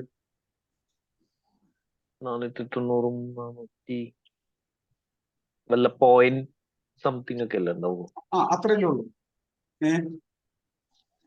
എക്സാമ്പിൾ ഇത് ആർക്കെങ്കിലും കണക്കൂട്ടാ അറിയാമോ? സൂത്രപ്പണി അറിയാവുന്ന ആരെങ്കിലും ഉണ്ടോ? 490-50 എത്ര പെർസെന്റേജ് ആണ് 489-50 എന്നുള്ളത്? കണക്കിൽ പുലികളോ സിംഹങ്ങളോ ആരെങ്കിലും ഉണ്ടെങ്കിൽ 90.50 into 9.50/100 അങ്ങനെയല്ല നോക്കുക. എന്തോട്ടെ അറിയാവുന്നുണ്ടോ? സ്റ്റോപ്പ് ലോസ് 0.2% അകലത്തിലേ ഉള്ളൂ സാർ. 0.2 അല്ലെ? 0.2%. Yes, correct. 0.2% ആണ് ഇതിന്റെ റിസ്ക് എന്നുള്ളത്. ഓക്കെ, ഈ ട്രേഡിന്റെ റിസ്ക്. ശരിയല്ലേ? അപ്പൊ ഞാൻ പ്ലാൻ ചെയ്തിരിക്കുന്ന, ഞാൻ ഡിസൈൻ ചെയ്തിരിക്കുന്ന റിസ്ക് എത്രയാണ്? 12%. അപ്പൊ ഇത് സ്യൂട്ടബിൾ ആണോ? ആണ്. ഇത് എന്നെ സംബന്ധിച്ചോളം ലെക്കാണ് അല്ലെ? ഇത് എന്നെ സംബന്ധിച്ചോളം വളരെ ലെക്കാണ്. കാരണം 12% വരെ റിസ്ക് എടുക്കാനുള്ള കപ്പാസിറ്റി എനിക്കുണ്ട്. എന്നാൽ ഈ ട്രേഡിൽ ആകെ 0.2%, അതായത് 1% താഴെ മാത്രമേ റിസ്ക് ഉള്ളൂ. ബമ്പർ ലോട്ടറിയാണ്. എന്താ സംശയം അല്ലെ? ഇപ്പൊ ഏകദേശം ഐഡിയ കിട്ടിയില്ലേ പറഞ്ഞു സാറിന്? ഇത് മനസ്സിലായി. പക്ഷെ ക്യാൻഡിലാണ് ഇപ്പോഴും നമുക്ക് കീറാൻ മുട്ടിയിട്ട് അത് വരുന്നേ സാറേ. അത് ശരി. ഇത് ക്ലിയർ ആയി കൺസെപ്റ്റ്. Thank you. ഒരു കാര്യം, ഒരു സംശയം ഉണ്ടായിരുന്നു. അതായത് സ്റ്റോപ്പ് ലോസ് നമ്മൾ മനസ്സിൽ കണ്ടിട്ടെ നമ്മൾ ഇടാൻ ആ സ്ഥലത്ത് വരുമ്പോ കട്ട് ചെയ്താൽ പോരെ സാറേ? മതി. പക്ഷെ കാൽക്കുലേഷൻ വേണ്ടേ? എവിടെ കട്ട് ചെയ്യണം എന്നുള്ള എവിടെ ഇടണം മനസ്സിൽ കാണണ്ടേ? വേണം. ഓക്കെ. ഓക്കെ, അപ്പോ ഇനി അനൂപ് സാറേ ഭയക്കണ്ട. കാരണം നമ്മള് അംഗം തുടങ്ങിയതേ ഉള്ളൂ. അതായത് ഇപ്പൊ നമ്മൾ ആകെ ഫോളോ ചെയ്യുന്ന ഒരൊറ്റ സാധനം, എങ്ങനെ നമുക്ക് നല്ല രീതിയിൽ സക്സസ് ആവാൻ ക്യാപിറ്റൽ മാനേജ്മെന്റും റിസ്ക് മാനേജ്മെന്റും എങ്ങനെ ഫോളോ ചെയ്യാന്ന് മാത്രമേ പറഞ്ഞിട്ടുള്ളൂ. ഇനി അങ്ങോട്ട് എൻട്രി എക്സിറ്റ് റൂളൊക്കെ വരാൻ പോയില്ലേ? അനൂപ് സാർ എത്രാമത്തെ ബാച്ചാണ്? 124. അത് അതായത് നമ്മുടെ ജൂലൈ 2 ജോയിൻ ചെയ്തത്. അല്ല, ജൂൺ 2. ഈ സിലബസ് ഇപ്പൊ തുടങ്ങിയതേ ഉള്ളൂ. ഈ സിലബസ് അവസാനിക്കുന്നതിന് മുമ്പേ ഈ എല്ലാ ആശങ്കകൾക്കും ചോദ്യങ്ങൾക്കുള്ള ഉത്തരം കിട്ടും. ഇനി ആ ആശങ്കകൾക്കും ചോദ്യങ്ങൾക്കുള്ള ഉത്തരം പെട്ടെന്ന് കിട്ടണമെങ്കിൽ വേറെ എളുപ്പവഴി പറഞ്ഞു ചെയ്യോ? പറഞ്ഞോളൂ സർ, നോക്കട്ടെ. നമ്മുടെ ആപ്പിനകത്തുള്ള അഡ്വാൻസ് ലെവൽ ക്ലാസ്സസ് ഏകദേശം 8.5 മണിക്കൂറുണ്ട്. ഓക്കെ കുത്തിയിരുന്ന് കാണും, ഇതെല്ലാം ഉണ്ടായിരുന്നു. ഓക്കെ. ഈ പഠിക്കുന്ന എല്ലാ ക്ലാസ്സുകളും ഇന്നലത്തെ സെഷൻ പോലത്തെ സെഷൻ ഒന്നും അതിനകത്ത് ഉണ്ടാവില്ല. അതല്ലാത്ത എല്ലാ ക്ലാസ്സിലും സിലബസിലുള്ള എല്ലാ സാധനവും. അപ്പൊ ക്ഷമയോടെ അതിന് എന്തെങ്കിലും ഇതുണ്ടോ? ഇത്രാമത്തേത് അങ്ങനെ ഉണ്ടോ? ഇത്ര ഹെഡിങ് പോലെ മുഴുവൻ കാത്തിരുന്ന് കാണണമെന്ന് ഞാൻ പറഞ്ഞു. ഓക്കെ. പക്ഷെ ഹെഡിങ്ങുകളുണ്ട്. അപ്പൊ ആപ്പ് തുറന്നില്ലല്ലേ? ചെയ്തിട്ടുണ്ടായിരുന്നു, ഇപ്പൊ മൊത്തം നോക്കിയിട്ടില്ല. അതിൽ നമ്മള് മൂന്നാമത്തെ ഭാഗത്തുള്ള ഒന്നാമത്തത് ബേസിക് ക്ലാസ്, രണ്ടാമത്തത് ട്രേഡിംഗ് സൈക്കോളജി ക്ലാസ്, മൂന്നാമത്തത് അഡ്വാൻസ് ലെവൽ ക്ലാസ്സുകൾ. ഈ അഡ്വാൻസ് ലെവൽ ക്ലാസ്സുകളിലുള്ള എനിക്ക് തോന്നുന്നു 15 or 16 വീഡിയോകളുണ്ട്. അത്രയും വീഡിയോ ക്ലാസ്സുകൾ എനിക്ക് തോന്നുന്നു രണ്ടാമത്തെ മൂന്നാമത്തെയാണ് ഈ സിലബസ് ഇപ്പൊ നമ്മൾ എടുക്കുന്ന സിലബസ്. അതായത് സത്യം പറഞ്ഞാൽ ഇപ്പൊ എന്റെ അവസ്ഥ എന്ന് വെച്ചാല് ഇപ്പൊ സാറ് അതേപോലെ ഇപ്പൊ നല്ല ജോബി സാറൊക്കെ ഇത് നോക്കിയിട്ട് ഇങ്ങനെ ഓരോന്ന് പറയുമ്പോ നമ്മള് ഇങ്ങനെ പകച്ചു നിൽക്കുന്ന ഒരു അവസ്ഥയാണ്. അതുകൊണ്ട് ഇതായതാണ്. ജോബി സാർ ഉണ്ടോ അവിടെ? അതല്ല, ഞാനെന്ന് വെച്ചിട്ടുണ്ടെങ്കിൽ ഇതുപോലെ ആയി വന്നുള്ളൂ. ഞാൻ പിന്നെ ഒരു കോൺഫിഡന്റ് ആണ്. അല്ല, പുള്ളി അങ്ങനെ പറഞ്ഞപ്പോ നമുക്ക് ഭയങ്കര ഒരു കോൺഫിഡൻസ് ആയി. കാരണം പുള്ളി നമ്മളെ പോലെ സ്റ്റുഡന്റ് ആയിട്ട് തോന്നാണല്ലോ. സാറിനെ പിന്നെ നമ്മള് ഇതിൽ കൂട്ടുന്നില്ല, കാരണം ആൾ അഗ്രഗണ്യനായ കാരണം നമ്മൾ ഇതിലേക്ക് എടുക്കുന്നില്ല. പക്ഷെ മറ്റേ പുള്ളി പറഞ്ഞപ്പോ നമുക്കൊരു ഇതായി. ആള് പറഞ്ഞ ക്യാൻഡിൽ ഉണ്ടെങ്കിൽ ഞാൻ തിരിച്ച് ഇതാവും, പിറ്റേ ദിവസം മാർക്കറ്റ് പിടിക്കുന്നൊക്കെ പറഞ്ഞപ്പോ. അതെ, ഒരു കാര്യം സാറേ, അതെന്ന് വെച്ചിട്ടുണ്ടെങ്കിലേ എന്റെ ലൈഫിൽ കുറെ പ്രശ്നങ്ങൾ ഉണ്ടായിട്ടുണ്ട്. അതിനെ കുറിച്ച് എനിക്ക് ഭയങ്കര ഒരു മനക്കരുത്തുണ്ട്. അത് മറ്റേ സാറിനറിയാം. അപ്പോ അതുകൊണ്ട് എനിക്ക് കുറച്ച് ഡിസിഷൻ ഇതൊക്കെ ഒറ്റയ്ക്ക് എടുക്കാൻ പറ്റും. ആ ഒരു ഇതുണ്ട്. പിന്നെ ഇത് നിങ്ങളെ പോലെ തന്നെ ഞാനും പഠിച്ചുകൊണ്ടിരിക്കുന്നുള്ളൂ. ആ ഒരു സെറ്റപ്പാണ്. അതെ, മാത്രമല്ല ഇന്നലത്തെയും ഇതിന്റെ കഴിഞ്ഞ ദിവസത്തെ ഈ ഒരു ടോപ്പിക്കിന്റെ ക്ലാസ്സിലൊക്കെ ഒന്ന് ശ്രദ്ധിച്ചു കേട്ട് നമുക്ക് മനസ്സിലാവുന്ന വളരെ വ്യക്തമായിട്ടുള്ള കാര്യമുണ്ട്. ഈ സ്റ്റോക്ക് മാർക്കറ്റിൽ മാത്രമേ നമുക്ക് ഇത്രയും ആശങ്കയുള്ളൂ. ബാക്കി ഒരു മേഖലയിലും പഠിക്കുമ്പോഴോ സക്സസ് ആവുന്നത് വരെ കാത്തിരിക്കാനും അല്ലെങ്കിൽ നമുക്ക് ക്ഷമയോടെ പ്രാക്ടീസ് ചെയ്യാനൊക്കെ നമുക്ക് മനസ്സുണ്ട്. പക്ഷെ സ്റ്റോക്ക് മാർക്കറ്റിൽ ഇറങ്ങുമ്പോൾ ഇതെനിക്ക് കിട്ടുന്നില്ലല്ലോ, ഇത് ശരിയാവുന്നില്ലല്ലോ. നമുക്ക് എന്താ പറയുന്നത്, എക്സ്പീരിയൻസ് ആകുന്നതിന് മുമ്പേ നമുക്ക് ആശങ്കയാണ് സ്റ്റോക്ക് മാർക്കറ്റിൽ. ആ ഒരു എന്താ പറയുന്നത്, എന്തും ഇപ്പൊ വളരെ ഞാനിപ്പോ കഴിഞ്ഞ ദിവസം ഒരു കറിക്ക് ഒരു പച്ചക്കറി വെജിറ്റബിൾ അറിയുന്നത്, അത് വെജിറ്റബിൾ അറിയില്ല, ഒരു ക്യാബേജ് കട്ട് ചെയ്യുന്ന ഒരു വീഡിയോ നിങ്ങളൊക്കെ കണ്ടിട്ടുണ്ടാവും. ഒരു പക്ഷേ സോഷ്യൽ മീഡിയയിലൊക്കെ പറഞ്ഞു നടക്കുന്ന ഒരു വീഡിയോ ഉണ്ട്. അതായത് ഒരാള് ഒരു കൂട്ടിയിട്ടിരിക്കുന്ന ക്യാബേജുകളിൽ നിന്നും ഒരാൾക്ക് എടുത്തിട്ട് കൊടുക്കുന്നു, മറ്റൊരാൾ ഒരു ചാക്കും പിടിച്ചിരിക്കുന്നു. ഈ ഇട്ട് കൊടുക്കുന്ന ആള് മീൻസ് അത് പിടിക്കുന്ന ആളുടെ കയ്യിൽ ഒരു കത്തിയുണ്ട്, ഒരു കയ്യിൽ നല്ലൊരു കത്തിയുണ്ട്, വലിയൊരു അത്യാവശ്യം നല്ല നീളമുള്ള ഒരു കത്തിയാണ്. ആ അടുത്തുള്ള ആള് ഈ കയ്യിലേക്ക് ഇട്ട് കൊടുക്കുന്നു, ഒരൊറ്റ വെട്ടിന് അതിന്റെ തണ്ടും അതുപോലത്തെ ആ താഴെ ഭാഗം വെട്ടിക്കളയുന്നു. അതേ സ്പീഡിൽ ആ ക്യാബേജ് എടുത്തിട്ട് മറ്റേ ചാക്കിലേക്ക് ഇടുന്നു. ഇങ്ങനെ സെക്കൻഡുകൾക്കുള്ളിൽ എത്ര ക്യാബേജുകൾ അദ്ദേഹം വെട്ടി മാറ്റുന്നുണ്ട്. അപ്പൊ ഞാൻ പെട്ടെന്ന് ചിന്തിക്കായിരുന്നു, ഇത് ഞാനാണ് ആ സമയത്ത് വിട്ടുന്നതെങ്കിൽ ചിലപ്പോൾ അടുത്തിരിക്കുന്നവരുടെ കൈയും കാലൊക്കെ വെട്ടി നിർത്തിയിട്ടുണ്ടാവും. കാരണം കയ്യിലേക്ക് ഇട്ട് കൊടുക്കുന്നതിന്റെ സൈഡിൽ ഇട്ട് കൊടുക്കുന്ന നിമിഷം, ആ നിമിഷം തന്നെയാണ് ഇദ്ദേഹം മറ്റേ കത്തിയായിട്ട് വെട്ടുന്നത്. അപ്പൊ ചിന്തിക്കുക, വെട്ടുന്നത് എവിടെയായിരിക്കണം? കൃത്യം അതിന്റെ ആ ഒരു തണ്ട് വരുന്ന ഏരിയയിലായിരിക്കണം വെട്ടുന്നത്. ആ പിടിക്കുന്നത് എങ്ങനെയോ കയ്യിലേക്ക് വരുന്നത് എങ്ങനെയോ ഒന്നും അറിയില്ലല്ലോ. ആ നിമിഷം ആകുന്ന സമയം കൊണ്ട് അത് കൃത്യമായിട്ട് അതിന്റെ കൈകളിലേക്ക് വരുത്തി അതിനനുസരിച്ച് വെട്ടി സ്പീഡിലേക്ക്. ആ വീഡിയോ കണ്ടിട്ടുണ്ടെങ്കിൽ ഞാൻ ഗ്രൂപ്പിലേക്ക് ഇട്ടുതരാം. അത്രയും ഒരു മിനിറ്റ് മാത്രം സാറേ, ഒറ്റ മിനിറ്റ്. അതായത് ആ കൈത്തഴക്കം വരുന്നതിന് മുമ്പേ ഞാൻ ആ പ്രവൃത്തി ചെയ്യാൻ തീരുമാനിച്ചാൽ എങ്ങനെ ഉണ്ടാവും? കൈത്തഴക്കം വന്നാൽ എനിക്കും ചെയ്യാതെ. അപ്പോ സ്റ്റോക്ക് മാർക്കറ്റ് ഉൾപ്പെടെ എവിടെയും നമുക്ക് കൈത്തഴക്കം വരുന്നത് വരെ ക്ഷമയോടെ പ്രാക്ടീസ് ചെയ്യാനും പിടിച്ചു നിൽക്കാനുള്ള ഒരു ആർജവമുണ്ട്. കാരണം വെച്ചിട്ടുണ്ടെങ്കിൽ ഇപ്പോൾ പോലും നമ്മൾ ആ എൻട്രി എടുക്കേണ്ടതും എക്സിറ്റ് ചെയ്യേണ്ടതും സ്റ്റോപ്പ് ലോസ് നീക്കേണ്ടതും എവിടെയൊന്നും ഒരു ഐഡിയ കിട്ടില്ല എന്ന് പറയുമ്പോൾ തന്നെ എത്ര നാളായി എന്നും കൂടെ ചിന്തിക്കും. കാരണം ഈ ചുരുങ്ങിയ സമയം കൊണ്ട്, ഇത്രയും ചുരുങ്ങിയ കാലം കൊണ്ട് നമ്മളൊന്ന് എണീറ്റ് നിൽക്കാൻ പോലും, എന്തിനും ഒന്ന് കമന്ന് വീഴാൻ പോലും നമ്മൾ പഠിച്ചിട്ടില്ലാത്ത മനുഷ്യരാണ്. കമിഴ്ന്ന് വീഴണമെങ്കിൽ പോലും എത്ര ദിവസം എടുക്കണം? ജനിച്ചു കഴിഞ്ഞ് കമിഴ്ന്ന് വീഴണമെങ്കിൽ പോലും എത്ര ദിവസം എടുക്കണം? അതിനുശേഷം പിടിച്ചു നടന്ന് ആരുടെ സഹായമില്ലാതെ നടക്കണമെങ്കിൽ എത്ര കാലത്തിന് ശേഷമാണ് ഇതൊക്കെ നമ്മൾ ചെയ്തത്? ആ നമ്മളാണ് ഒരു കാര്യം പെട്ടെന്ന് നടക്കുന്നത്. സത്യമായിട്ടും ബബിൾ ആയിരിക്കും. പെട്ടെന്ന് നമുക്ക് റിസൾട്ട് കിട്ടിയാൽ അതിന്റെ അർത്ഥം ബബിൾ, അതായത് ഒരു ബലൂൺ കുമിള പോലെ അത് ഉണ്ടാവുള്ളൂ, അതിന് ആയുസുണ്ട്. അപ്പോ അത് ദൃഢതരമാക്കാൻ പതുക്കെ സ്ലോവിലി സ്ട്രോങ് ആയിട്ട് അത് ആർജിച്ചെടുക്കുക എന്നുള്ളതാണ് ഈ ഒരു അവസരത്തിൽ ഉത്ബോധിപ്പിക്കാനുള്ളത്. ഇനി ബാക്കി മാറ്റി സാർ പറഞ്ഞു. അതല്ല സാറേ, ഞാൻ അങ്ങനെയല്ല പറഞ്ഞേ. അല്ല, ഈ പൈനാപ്പിൾ വെട്ടുന്ന പോലെ അല്ല ഇത് ഒരു മിന്നലിന്റെ കാശാണല്ലോ പോണേ. അതായത് ഇതിന്റെ ഒരു മിന്നൽ അങ്ങോട്ട്. പിന്നെ വേറെ കാര്യ സാറ് പറഞ്ഞത്, സാറ് ബേസിക് ആയിട്ട് പറഞ്ഞു നിർത്തിയത് സ്കില്ല്. അതുകൊണ്ടാണ് ഞാൻ അതിന് ബാക്കി ഒന്നും പറഞ്ഞത്. സാറേ ഒരു സെക്കൻഡ് ഈ ക്യാൻഡിലില് 2 ലൈൻ ഇട്ടേക്കുന്നല്ലോ, ഒരു ഡൗട്ട് കൂടെ ചോദിച്ചോട്ടെ. അതില് ആ എൻട്രി എടുക്കാൻ വേണ്ടി ലൈൻ ഇട്ടത് ലെഫ്റ്റിലേക്ക് നീട്ടി വരച്ചിട്ടുണ്ട്. അത് അങ്ങനെ വരച്ചതാണോ? അതിന് എന്തെങ്കിലും അർത്ഥമുണ്ടോ? എന്താണ് അർത്ഥം? ഞാൻ 2 ദിവസം പറയാം, പക്ഷെ ഇച്ചിരി മുമ്പോട്ട് പോയാലേ പറ്റും. എന്നാ അറിയാവുന്നിടത്തോളം പറയാം. അത് എൻട്രി എടുക്കുന്നത് ആ ഗ്രീൻ ക്യാൻഡിൽ 3-ാമത്തതിന്റെ മുകളിൽ നിന്നാണെന്നാണ് എനിക്ക് മനസ്സിലായത്. ഫോണിലാണ് ചെറുതായിട്ട് കാണാനും പറ്റുന്നുള്ളൂ. പിന്നെ ലെഫ്റ്റിലും ഒരു ഗ്രീൻ ക്യാൻഡിൽ ഉണ്ട്. അതിൽ ആണോ മീൻ ചെയ്തത് അല്ലയോ എന്നൊരു സംശയമുണ്ട്. ഞാൻ ഇത്രയും നേരം അതാ നോക്കിക്കൊണ്ടിരുന്നത്. അല്ല, ഇത് ജസ്റ്റ് ഞാൻ പറഞ്ഞിരുന്നു ഇതൊരു മാനദണ്ഡമാക്കരുത്, എക്സാമിനായിട്ട് എടുക്കാവോ എന്ന് പറഞ്ഞിരുന്നു. എന്നിട്ട് ഒരു മിനിറ്റ് പറഞ്ഞുതരാം. അതായത് അത് വരയാൻ കാരണം താഴേക്ക് വരുന്ന മാർക്കറ്റിൽ തിരിച്ചു കയറുമ്പോൾ ഒരു വലിയ റെഡ് ക്യാൻഡിൽ റെസിസ്റ്റൻസിന്റെ ഹൈ ബ്രേക്ക് ചെയ്യുമ്പോഴേ നമുക്ക് എൻട്രി ഉള്ളൂ. അതുകൊണ്ടാണ് ഈ റെഡ് ക്യാൻഡിൽ ഹൈയിലേക്ക് നീട്ടി വരച്ചത്. ഇത് ഈ ഭാഗത്തുള്ളതിൽ ഏറ്റവും വലിയ, താഴത്തുള്ളതിൽ ഏറ്റവും വലിയ ക്യാൻഡിലാണല്ലോ ഇത്. അതുകൂടാതെ അത് ബ്രേക്ക് ചെയ്ത് പോകുമ്പോൾ ശരിക്കും ഇതായിരുന്നു വരയ്ക്കേണ്ടത്. ഞാൻ ഒരു പെർസെന്റേജ് കാൽക്കുലേഷൻ കിട്ടാൻ വേണ്ടിയിട്ടൊക്കെയാണ് ഇവിടെ കൊടുത്തത്. ഇതാണ് ഏറ്റവും വലിയ ക്യാൻഡിൽ കിട്ടുന്നത്. അപ്പോൾ ഇതിന്റെ ലോയാണ് ഇവിടെ സ്റ്റോപ്പ് ലോസ് കീപ്പ് ചെയ്യുന്നത് ഇതിന്റെ. അപ്പോൾ എൻട്രി എടുക്കാൻ വരാൻ കാരണം ഈ റെസിസ്റ്റൻസ് ബ്രേക്ക് ചെയ്തു എന്നുള്ളത് കൊണ്ടാണ് എൻട്രി എടുക്കാൻ വരാൻ കാരണം. ഇവിടെ സപ്പോർട്ട് ക്രിയേറ്റ് ചെയ്തിട്ടുണ്ടെന്നുള്ളതാണ് ഇവിടെ സ്റ്റോപ്പ് ലോസ് വെക്കാൻ കാരണം.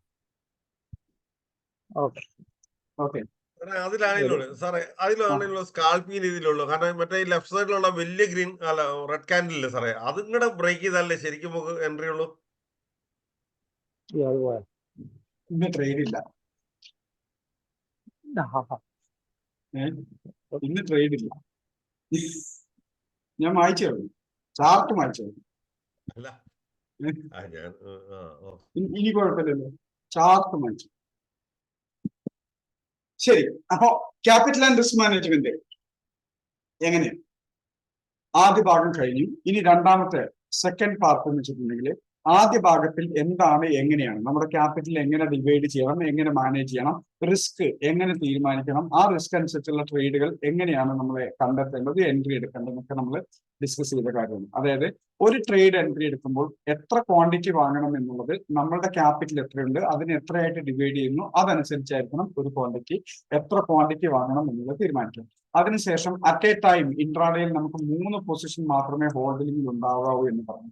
അതോടൊപ്പം തന്നെ നമ്മുടെ ക്യാപിറ്റൽ മാനേജ് ചെയ്ത ഒരു പോർഷൻ, ഒരു ട്രേഡ് എടുക്കാൻ നമ്മൾ എത്രയാണോ പോർഷൻ യൂസ് ചെയ്യുന്നത് അതിൽ എത്ര ശതമാനം റിസ്ക് എടുക്കാൻ പറ്റും, എത്ര ശതമാനം ലോസ് വരെ നമുക്ക് ആകാമെന്നുള്ള നമ്മളുടെ ആ ഒരു തീരുമാനം നമ്മൾ നേരത്തെ ഫിക്സ് ചെയ്തിരിക്കണം. ആ തീരുമാനം, ഇപ്പൊ ഉദാഹരണം ഞാൻ 10% റിസ്ക് എടുക്കാൻ തീരുമാനിക്കുന്നെങ്കിൽ എന്റെ ക്യാപിറ്റൽ 1 ലക്ഷമാണ്, അതിനെ 6 ഡിവൈഡ് ചെയ്തപ്പോൾ അതിലൊരു ഭാഗം എന്ന് പറഞ്ഞാൽ 16,000 രൂപയാണെന്ന് കണ്ടു. അപ്പോൾ ഈ 16,000 രൂപയുടെ 10% ഞാൻ റിസ്ക് എടുക്കാൻ തീരുമാനിക്കുന്നെങ്കിൽ ഈ ഡിസിഷൻ ഒരു മിനിമം 3 അല്ലെങ്കിൽ 6 മാസത്തേക്ക് ഫിക്സഡ് ആയിരിക്കണം. ഒരു ട്രേഡിന് വേണ്ടിയിട്ടും ഇത് മാറ്റിമറിക്കരുത്. ഒരു നല്ല ഓപ്പർച്യൂണിറ്റി കണ്ടു, ഞാൻ ഈ ട്രേഡിന് മാത്രം 15% റിസ്ക് എടുക്കാം, അല്ലെങ്കിൽ അടുത്തൊരു ഓപ്പർച്യൂണിറ്റി കണ്ടപ്പോൾ ഇത് ഇച്ചിരി കൂടെ കുറവല്ല, ഞാൻ അതിനകത്ത് 2% റിസ്ക് എടുക്കാൻ തീരുമാനിച്ചിട്ടുള്ളൂ. ഇങ്ങനെ പാടില്ല. റിസ്ക് എടുക്കാൻ നമ്മൾ തീരുമാനിക്കുന്നത് ഫിക്സ്ഡ് ആയിരിക്കണം, ഒരു ശരാശരി 3 അല്ലെങ്കിൽ 6 മാസത്തേക്ക്. റീസൺ, ഈ 3 അല്ലെങ്കിൽ 6 മാസം കഴിയുമ്പോൾ നമ്മുടെ ക്യാപിറ്റലിൽ എന്തെങ്കിലുമൊക്കെ ഒരു വേരിയേഷൻ വരും. അത് കഴിയുമ്പോൾ നമ്മൾ ക്യാപിറ്റൽ വേരിയേഷൻ വന്നു കഴിയുമ്പോൾ നമ്മൾ ഒന്നുകൂടെ റീവർക്ക് ചെയ്യണം. ഈ ക്യാപിറ്റൽ മാനേജ്മെന്റും റിസ്ക് മാനേജ്മെന്റും ഒന്നും കൂടെ മാറ്റിയെടുക്കേണ്ടതുണ്ടോ എന്ന് റീവർക്ക് ചെയ്യും. അങ്ങനെ വർക്ക് ചെയ്യുമ്പോൾ നമുക്ക് 10% എന്നുള്ള 8ലേക്ക് പോകാം, ചിലപ്പോൾ 12ലേക്ക് കുറച്ചും കൂടെ റിസ്ക് എടുക്കാനുള്ള കപ്പാസിറ്റി വന്നിട്ടുണ്ടാവും, 12ലേക്ക് 15ലേക്ക് പോകാം. കുറച്ച് കഴിയുമ്പോൾ അതല്ല, ആദ്യത്തെ ഒരു 3 മാസം കഴിയുമ്പോൾ ഞാൻ എനിക്ക് ഉദ്ദേശിച്ച പോലെ ഒന്നും സക്സസ് ആവാൻ പറ്റിയില്ലെങ്കിൽ ഈ റിസ്ക് എടുക്കാനുള്ള കപ്പാസിറ്റി അല്പം കുറച്ചുകൊണ്ട് നമ്മൾ റിസ്ക് മാനേജ്മെന്റ് ഡിസൈൻ ചെയ്യണം. ഇത് ഡിസൈൻ ഒരിക്കൽ വൺസ് ഡിസൈൻ ചെയ്ത പിന്നെ ശരാശരി ഒരു 3 മാസത്തേക്ക് ഒരിക്കലും ഇതിനെ നമ്മൾ ഒരു കാരണവശാലും പൊളിച്ചെഴുതരുത്. അതായത് ഒരു ട്രേഡിന്റെ ഓപ്പർച്യൂണിറ്റിക്ക് വേണ്ടിയിട്ടും ഇതിൽ വേരിയേഷൻ വരുത്തരുത്. ഫിക്സ് ചെയ്തത് അപ്പർ തന്നെയായിരിക്കണം. ആ ഫിക്സ് ചെയ്ത റിസ്ക് മാനേജ്മെന്റ് അനുസരിച്ചുള്ള ട്രേഡിംഗ് ഓപ്പർച്യൂണിറ്റി, എൻട്രി പോയിന്റിൽ നിന്നും സ്റ്റോപ്പ് ലോസിലേക്കുള്ള ദൂരം ഞാൻ ഡിസൈൻ ചെയ്ത എന്റെ റിസ്കിനുള്ളിൽ നിൽക്കുമെങ്കിൽ മാത്രമേ ആ ട്രേഡ് ഞാൻ എടുക്കാവുന്നുള്ളൂ, അതെനിക്കുള്ളതാകുന്നുള്ളൂ. അപ്പോ ഇത് ഇനി 20% റിസ്ക്കും 25% റിസ്ക് എടുക്കുന്ന ആളുകളൊക്കെ ഉണ്ടായിരിക്കാം, മേ ബി. അങ്ങനെയുള്ളവർക്ക് അവരുടെ സ്റ്റോപ്പ് ലോസ് എത്രയാണോ അത്രയും റിസ്ക് എടുക്കാൻ പറ്റുന്ന ട്രേഡുകൾ മുമ്പിൽ വന്നെങ്കിൽ മാത്രമേ അവർ ആ ട്രേഡ് എടുക്കാവുള്ളൂ. ഇത് ഫിക്സ് ചെയ്തിരിക്കണം. ഇത് ഒരു കാരണവശാലും ഇവിടെ ഇപ്പോഴല്ല, ഞാൻ വീണ്ടും പറയുന്നത്, ഇത് തുടക്കക്കാർക്ക് വേണ്ടിയിട്ടുള്ളതല്ല. നമ്മൾ സ്കിൽഡ് ആയി കഴിഞ്ഞാൽ മാർക്കറ്റിൽ നമ്മളൊരു വരുമാനത്തിനായിട്ട് നല്ല രീതിയിലുള്ള ഒരു സ്കിൽഡ് ആയി നമുക്കൊരു പ്രൊഫഷനായിട്ട് മാർക്കറ്റിനെ കാണുന്ന കാലഘട്ടത്തിലാണ് ഈ capital and risk management follow ചെയ്യേണ്ടത്. അതോടൊപ്പം തന്നെ നേരത്തെ പറഞ്ഞു, റിപ്പീറ്റ് ചെയ്യുന്നു, അത് ഇതിൽ ടോപ്പിക്കിൽ പറയാം. അതായത് എപ്പോഴും നമ്മളെ സംബന്ധിച്ച് തുടക്കത്തിൽ നമ്മൾ സ്കിൽഡ് ആകുന്നത് വരെ ചെറിയ ക്യാപിറ്റൽ മാത്രമേ ഉപയോഗിച്ചിട്ട് സ്റ്റോക്ക് മാർക്കറ്റിലെ ട്രേഡിംഗും ഇൻവെസ്റ്റ്മെന്റ് ഒക്കെ ചെയ്യാവൂ. ആ സമയം സ്കിൽഡ് ആകുന്നത് വരെയുള്ള സമയം നമ്മുടെ പരിശീലന കാലഘട്ടമാണ്. അവിടെ നമുക്ക് സ്റ്റൈപ്പൻഡ് മാത്രമേ കിട്ടുള്ളൂ എന്ന് പറയാം. നമുക്ക് വലിയ ശമ്പളമോ വരുമാനമോ ഒന്നും കിട്ടാത്തൊരു കാലഘട്ടമാണ് പ്രാക്ടീസ് ചെയ്യുന്ന സ്കിൽഡ് ആകുന്നത് വരെയുള്ള ആ ഒരു കാലഘട്ടം. അപ്പോൾ ചെറിയ രീതിയിലുള്ള ഒരു ടാർഗറ്റും അതുപോലെ തന്നെ ചെറിയ രീതിയിലുള്ള റിസ്കുകളും എടുത്തുകൊണ്ടായിരിക്കണം പ്രാക്ടീസ് ചെയ്യുന്ന സമയത്ത് സ്കിൽഡ് ആകുന്നത് വരെയുള്ള കാലഘട്ടം നമ്മൾ കൈകാര്യം ചെയ്യേണ്ടത്. അതിനുശേഷം നമ്മളുടെ ക്യാപിറ്റൽ ആൻഡ് റിസ്ക് മാനേജ്മെന്റ് ഈ രീതിയിലേക്ക് തുടക്കത്തിൽ ഡിസൈൻ ചെയ്യാം. നേരത്തെ പറഞ്ഞ പോലെ പ്രൊഫഷണൽ ആയിട്ട് മാർക്കറ്റിൽ ഇരിക്കുന്ന ഒരാളെ സംബന്ധിക്കും, പ്രൊഫഷണൽ ട്രേഡറെ സംബന്ധിക്കും, അല്ലെങ്കിൽ സ്റ്റോക്ക് മാർക്കറ്റാണ് പ്രധാന വരുമാന മാർഗം, ബാക്കി എന്തെങ്കിലും ഉണ്ടെങ്കിൽ ഇത് കഴിഞ്ഞിട്ടേ ഉള്ളൂ എന്നുള്ള കാഴ്ചപ്പാടോടുകൂടി സ്റ്റോക്ക് മാർക്കറ്റിൽ ഇറങ്ങുന്നവരെ സംബന്ധിച്ചിടത്തോളം ടോട്ടൽ ക്യാപിറ്റൽ, അതായത് നേരത്തെ നമ്മൾ 1 ലക്ഷം രൂപയാണ് എന്റെ ഇൻട്രാഡേ ക്യാപിറ്റൽ എന്ന് പറഞ്ഞത്. പക്ഷെ ഇവിടെ അതല്ല പറയുന്നത്. ഇൻട്രാഡേക്കും സ്വിംഗ് ട്രേഡിംഗ് അഥവാ ഷോർട്ട് ടൈം ട്രേഡിംഗിനും ഇൻവെസ്റ്റ്മെന്റിനും വേണ്ടിയിട്ട് എത്രയാണോ ക്യാപിറ്റൽ ഉപയോഗിക്കുന്നത് ആ ടോട്ടൽ ക്യാപിറ്റലിന്റെ 40% മാക്സിമം ഇൻട്രാഡേക്ക് മാറ്റിവെക്കണം. കാരണം എന്തുകൊണ്ടാണ് ഇവിടെ ഇത്രയും അധികം ഇൻട്രാഡേക്ക് മാറ്റിവെക്കാൻ പറഞ്ഞിട്ടുണ്ടെങ്കിൽ, നമ്മളൊരു സ്കിൽഡ് ആയതിനു ശേഷം, നമുക്ക് നല്ല രീതിയിലുള്ള ഒരു വൈദഗ്ധ്യം വന്നതിന് ശേഷം നമുക്കറിയാം ഏറ്റവും അധികം സ്റ്റോക്ക് മാർക്കറ്റിൽ ഏറ്റവും അധികം വരുമാനം ഉണ്ടാക്കാൻ പറ്റുന്ന അല്ലെങ്കിൽ റിട്ടേൺ ഉണ്ടാക്കാൻ പറ്റുന്ന സെഗ്മെന്റ് ഇൻട്രാഡേ ആണ്. അപ്പൊ നമ്മളെ സംബന്ധിച്ചിടത്തോളം ഇൻട്രാഡേയിൽ നിന്നുള്ള വരുമാനം നമ്മളുടെ നിത്യ ചെലവുകൾക്ക്, നമ്മുടെ ലൈഫിലെ ആവശ്യങ്ങൾക്ക് വേണ്ടിയിട്ടും അതുപോലെ മറ്റു കാര്യങ്ങൾക്കൊക്കെ വേണ്ടിയിട്ടൊക്കെ നമുക്ക് പണം ആവശ്യമായിട്ട് വരും. അപ്പൊ അതിനുള്ള വരുമാനം കണ്ടെത്തേണ്ടത് ഇൻട്രാഡേ ട്രേഡിങ്ങിലൂടെയാണ്. അതായത് നമ്മുടെ ഡേ ടു ഡേ ആക്ടിവിറ്റീസിനും നമ്മുടെ ലൈഫ് സ്റ്റൈലിനും വേണ്ടിയിട്ടുള്ള വരുമാനം കണ്ടെത്തേണ്ടത് ഇൻട്രാഡേ ട്രേഡിലൂടെയാണ്. അതിനു വേണ്ടിയിട്ടാണ് ടോട്ടൽ ക്യാപിറ്റലിന്റെ 40% ഇൻട്രാഡേക്കായിട്ട് മാറ്റിവെക്കണം എന്ന് പറഞ്ഞത്. ഈ 40% എന്നുള്ളത് ശരാശരി എത്രയാണെന്ന് ഓരോരുത്തരുടെയും ഡിപ്പെൻസ്, വ്യത്യാസപ്പെട്ടിരിക്കുന്നു. അത് നേരത്തെ നമ്മൾ 1 ലക്ഷം 6 ഡിവൈഡ് ചെയ്യണം എന്നുണ്ട്. ഇവിടെ എത്രയാണോ നമ്മളുടെ ടോട്ടൽ ക്യാപിറ്റലിന്റെ 40% വരുന്നത് ആ എമൗണ്ട് 6 ഡിവൈഡ് ചെയ്യണം. അതല്ലെങ്കിൽ വലിയ എമൗണ്ടുകളൊക്കെ വരുന്നുണ്ടെങ്കിൽ, വലിയ എമൗണ്ട് ഉപയോഗിച്ചിട്ടാണ് സ്റ്റോക്ക് മാർക്കറ്റിൽ ഇൻട്രാഡ് ചെയ്യുന്നതെങ്കിൽ 12 ഡിവൈഡ് ചെയ്യണം. അല്ലെങ്കിൽ 6 മുതൽ 12 വരെ ഇതിൽ എത്രയാണോ ഡിവൈഡ് ചെയ്യേണ്ടത് അത് നമ്മുടെ കയ്യിലിരിക്കുന്ന ക്യാപിറ്റൽ അനുസരിച്ച് വ്യത്യാസപ്പെടും. 6 ഡിവൈഡ് ചെയ്യാം, 7 ഡിവൈഡ് ചെയ്യാം, 8 ഡിവൈഡ് ചെയ്യാം, 10 ഡിവൈഡ് ചെയ്യാം, 12 ഡിവൈഡ് ചെയ്യാം. ഇതൊക്കെ നമ്മളുടെ ഇഷ്ടം. എത്രയാണോ ക്യാപിറ്റൽ നമ്മുടെ കൈവശം ഇരിക്കുന്നത് നമുക്ക് എത്രത്തോളം ഡിവൈഡ് ചെയ്ത് യൂസ് ചെയ്യാൻ പറ്റുമോ അതനുസരിച്ച് 6 മുതൽ 12 വരെയുള്ള ഒരു ക്യാപിറ്റൽ മാനേജ്മെന്റിനായിട്ട് നമ്മുടെ ക്യാപിറ്റലിനെ ഇൻട്രാഡേ ക്യാപിറ്റലിന് 40% ഡിവൈഡ് ചെയ്യുക. അതുകൂടാതെ ബാക്കി 40% കഴിഞ്ഞ് ബാക്കിയുള്ള 30% സ്വിംഗ് ട്രേഡിങ്ങും ഷോർട്ട് ടൈം ട്രേഡിങ്ങിനുമായിട്ട് യൂസ് ചെയ്യണം. ഈ 30% തന്നെ ശരാശരി 3 അല്ലെങ്കിൽ 6 മിനിമം 3 ഡിവൈഡ് ചെയ്യണം. അതായത് 3 എൻട്രിക്കുള്ള ക്യാപിറ്റലാക്കി മാറ്റണം. അതല്ലെങ്കിൽ 6 മാറ്റുന്നതിൽ തെറ്റുന്നില്ല. അതായത് 6 എൻട്രിക്കുള്ള ക്യാപിറ്റലായിട്ട് ഡിവൈഡ് ചെയ്ത് അതനുസരിച്ച് മാറ്റണം. അതുപോലെ തന്നെ ബാക്കിയുള്ള ക്യാപിറ്റലിന്റെ 30%, അതായത് ടോട്ടൽ ക്യാപിറ്റൽ 60-ൽ 40 ഇൻട്രാഡേക്ക് പോയി, 30 swing trading short time trading പോയി, ബാക്കി 30 ലോങ് ടൈം ഇൻവെസ്റ്റ്മെന്റുകൾക്കായിട്ട് മാറ്റണം. ഈ ലോങ് ടൈം ഇൻവെസ്റ്റ്മെന്റുകൾ ഏറ്റവും ചുരുങ്ങിയത് 6 കമ്പനികളെങ്കിലും നമ്മുടെ പോർട്ട്ഫോളിയോയിൽ ഉണ്ടാവണം. ഏറ്റവും ചുരുങ്ങിയത് 6 കമ്പനികളെങ്കിലും, 6 ഷെയറുകൾ എന്നല്ല ഉദ്ദേശിച്ചത്, 6 കമ്പനികളുടെ ഷെയറുകളെങ്കിലും നമ്മുടെ പോർട്ട്ഫോളിയോയിൽ ഉണ്ടായിരിക്കണം. കാരണം 1, 2, 3 സ്റ്റോക്കുകൾ നമുക്ക് ലോസിൽ പോവുകയാണെങ്കിൽ പോലും ചില സമയത്ത് നമുക്ക് എക്സിറ്റ് ചെയ്യേണ്ട സാഹചര്യം വന്നിട്ടുണ്ടാവില്ല. അപ്പൊ ലോസിൽ പോവുകയാണെങ്കിൽ പോലും ബാക്കിയുള്ള 1, 2, 3 ഷെയറുകളുടെ പ്രോഫിറ്റ് കൊണ്ട് ഈ അക്കൗണ്ട് ബാലൻസ് ചെയ്ത് നിൽക്കാൻ സാധിക്കണം. എന്നതുകൊണ്ടാണ് ഏറ്റവും ചുരുങ്ങിയത് 6 ഡിവൈഡ് ചെയ്യണം നമ്മുടെ പോർട്ട്ഫോളിയോ. അത് ഇൻവെസ്റ്റ്മെന്റിന് വേണ്ടിയിട്ടുള്ള ക്യാപിറ്റൽ 6 കമ്പനികളെങ്കിലും നമ്മുടെ പോർട്ട്ഫോളിയോയിൽ ഉണ്ടായിരിക്കണം. മാക്സിമം 15 കമ്പനികളെ നമ്മുടെ പോർട്ട്ഫോളിയോയിൽ ആകാവൂ. മാക്സിമം 15 കമ്പനികളെ നമ്മുടെ പോർട്ട്ഫോളിയോയിൽ ഉണ്ടാകാവുള്ളൂ. അതിൽ തന്നെ ഈ 15 കമ്പനികളിൽ തന്നെ നമ്മളെ സംബന്ധിച്ചിടത്തോളം എന്തിനാണ് 15 കമ്പനികൾ എന്ന് വെച്ചിട്ടുണ്ടെങ്കിൽ ഇതിനെ പോർട്ട്ഫോളിയോ, നമ്മുടെ ഇൻവെസ്റ്റ്മെന്റ് പോർട്ട്ഫോളിയോ എന്നുള്ളത് ആരും നിസ്സാരമായിട്ട് കാണരുത്. സ്റ്റോക്ക് മാർക്കറ്റിൽ ഒരു കരിയറാക്കി കാണുന്നവരെ സംബന്ധിച്ചിടത്തോളം, സ്റ്റോക്ക് മാർക്കറ്റിൽ ഒരു ഭാവി പ്രതീക്ഷിക്കുന്നവരെ സംബന്ധിച്ചിടത്തോളം ഈ 3 സെഗ്മെന്റും ഇൻട്രാഡേയിലും സ്വിംഗ് ട്രേഡിംഗിലും ഇൻവെസ്റ്റ്മെന്റിലും നമ്മൾ നിരന്തരമായിട്ട് പ്രാക്ടീസ് ചെയ്ത് വൈദഗ്ധ്യം നേടേണ്ടതുണ്ട്. അപ്പൊ ഇൻവെസ്റ്റ്മെന്റ് ഒട്ടും മോശമല്ല. നമുക്ക് നല്ല രീതിയിൽ റിട്ടേൺ ഉണ്ടാക്കി തരാൻ പറ്റുന്ന, ലോങ് ടൈമിലേക്ക് നല്ല രീതിയിൽ നമുക്കൊരു അസറ്റ് അല്ലെങ്കിൽ നമ്മുടെ ഫൗണ്ടേഷൻ സ്ട്രോങ് ആക്കാൻ പറ്റുന്ന ഒരു സാധനമാണ് ഇൻവെസ്റ്റ്മെന്റ് എന്ന് പറയുന്നത്.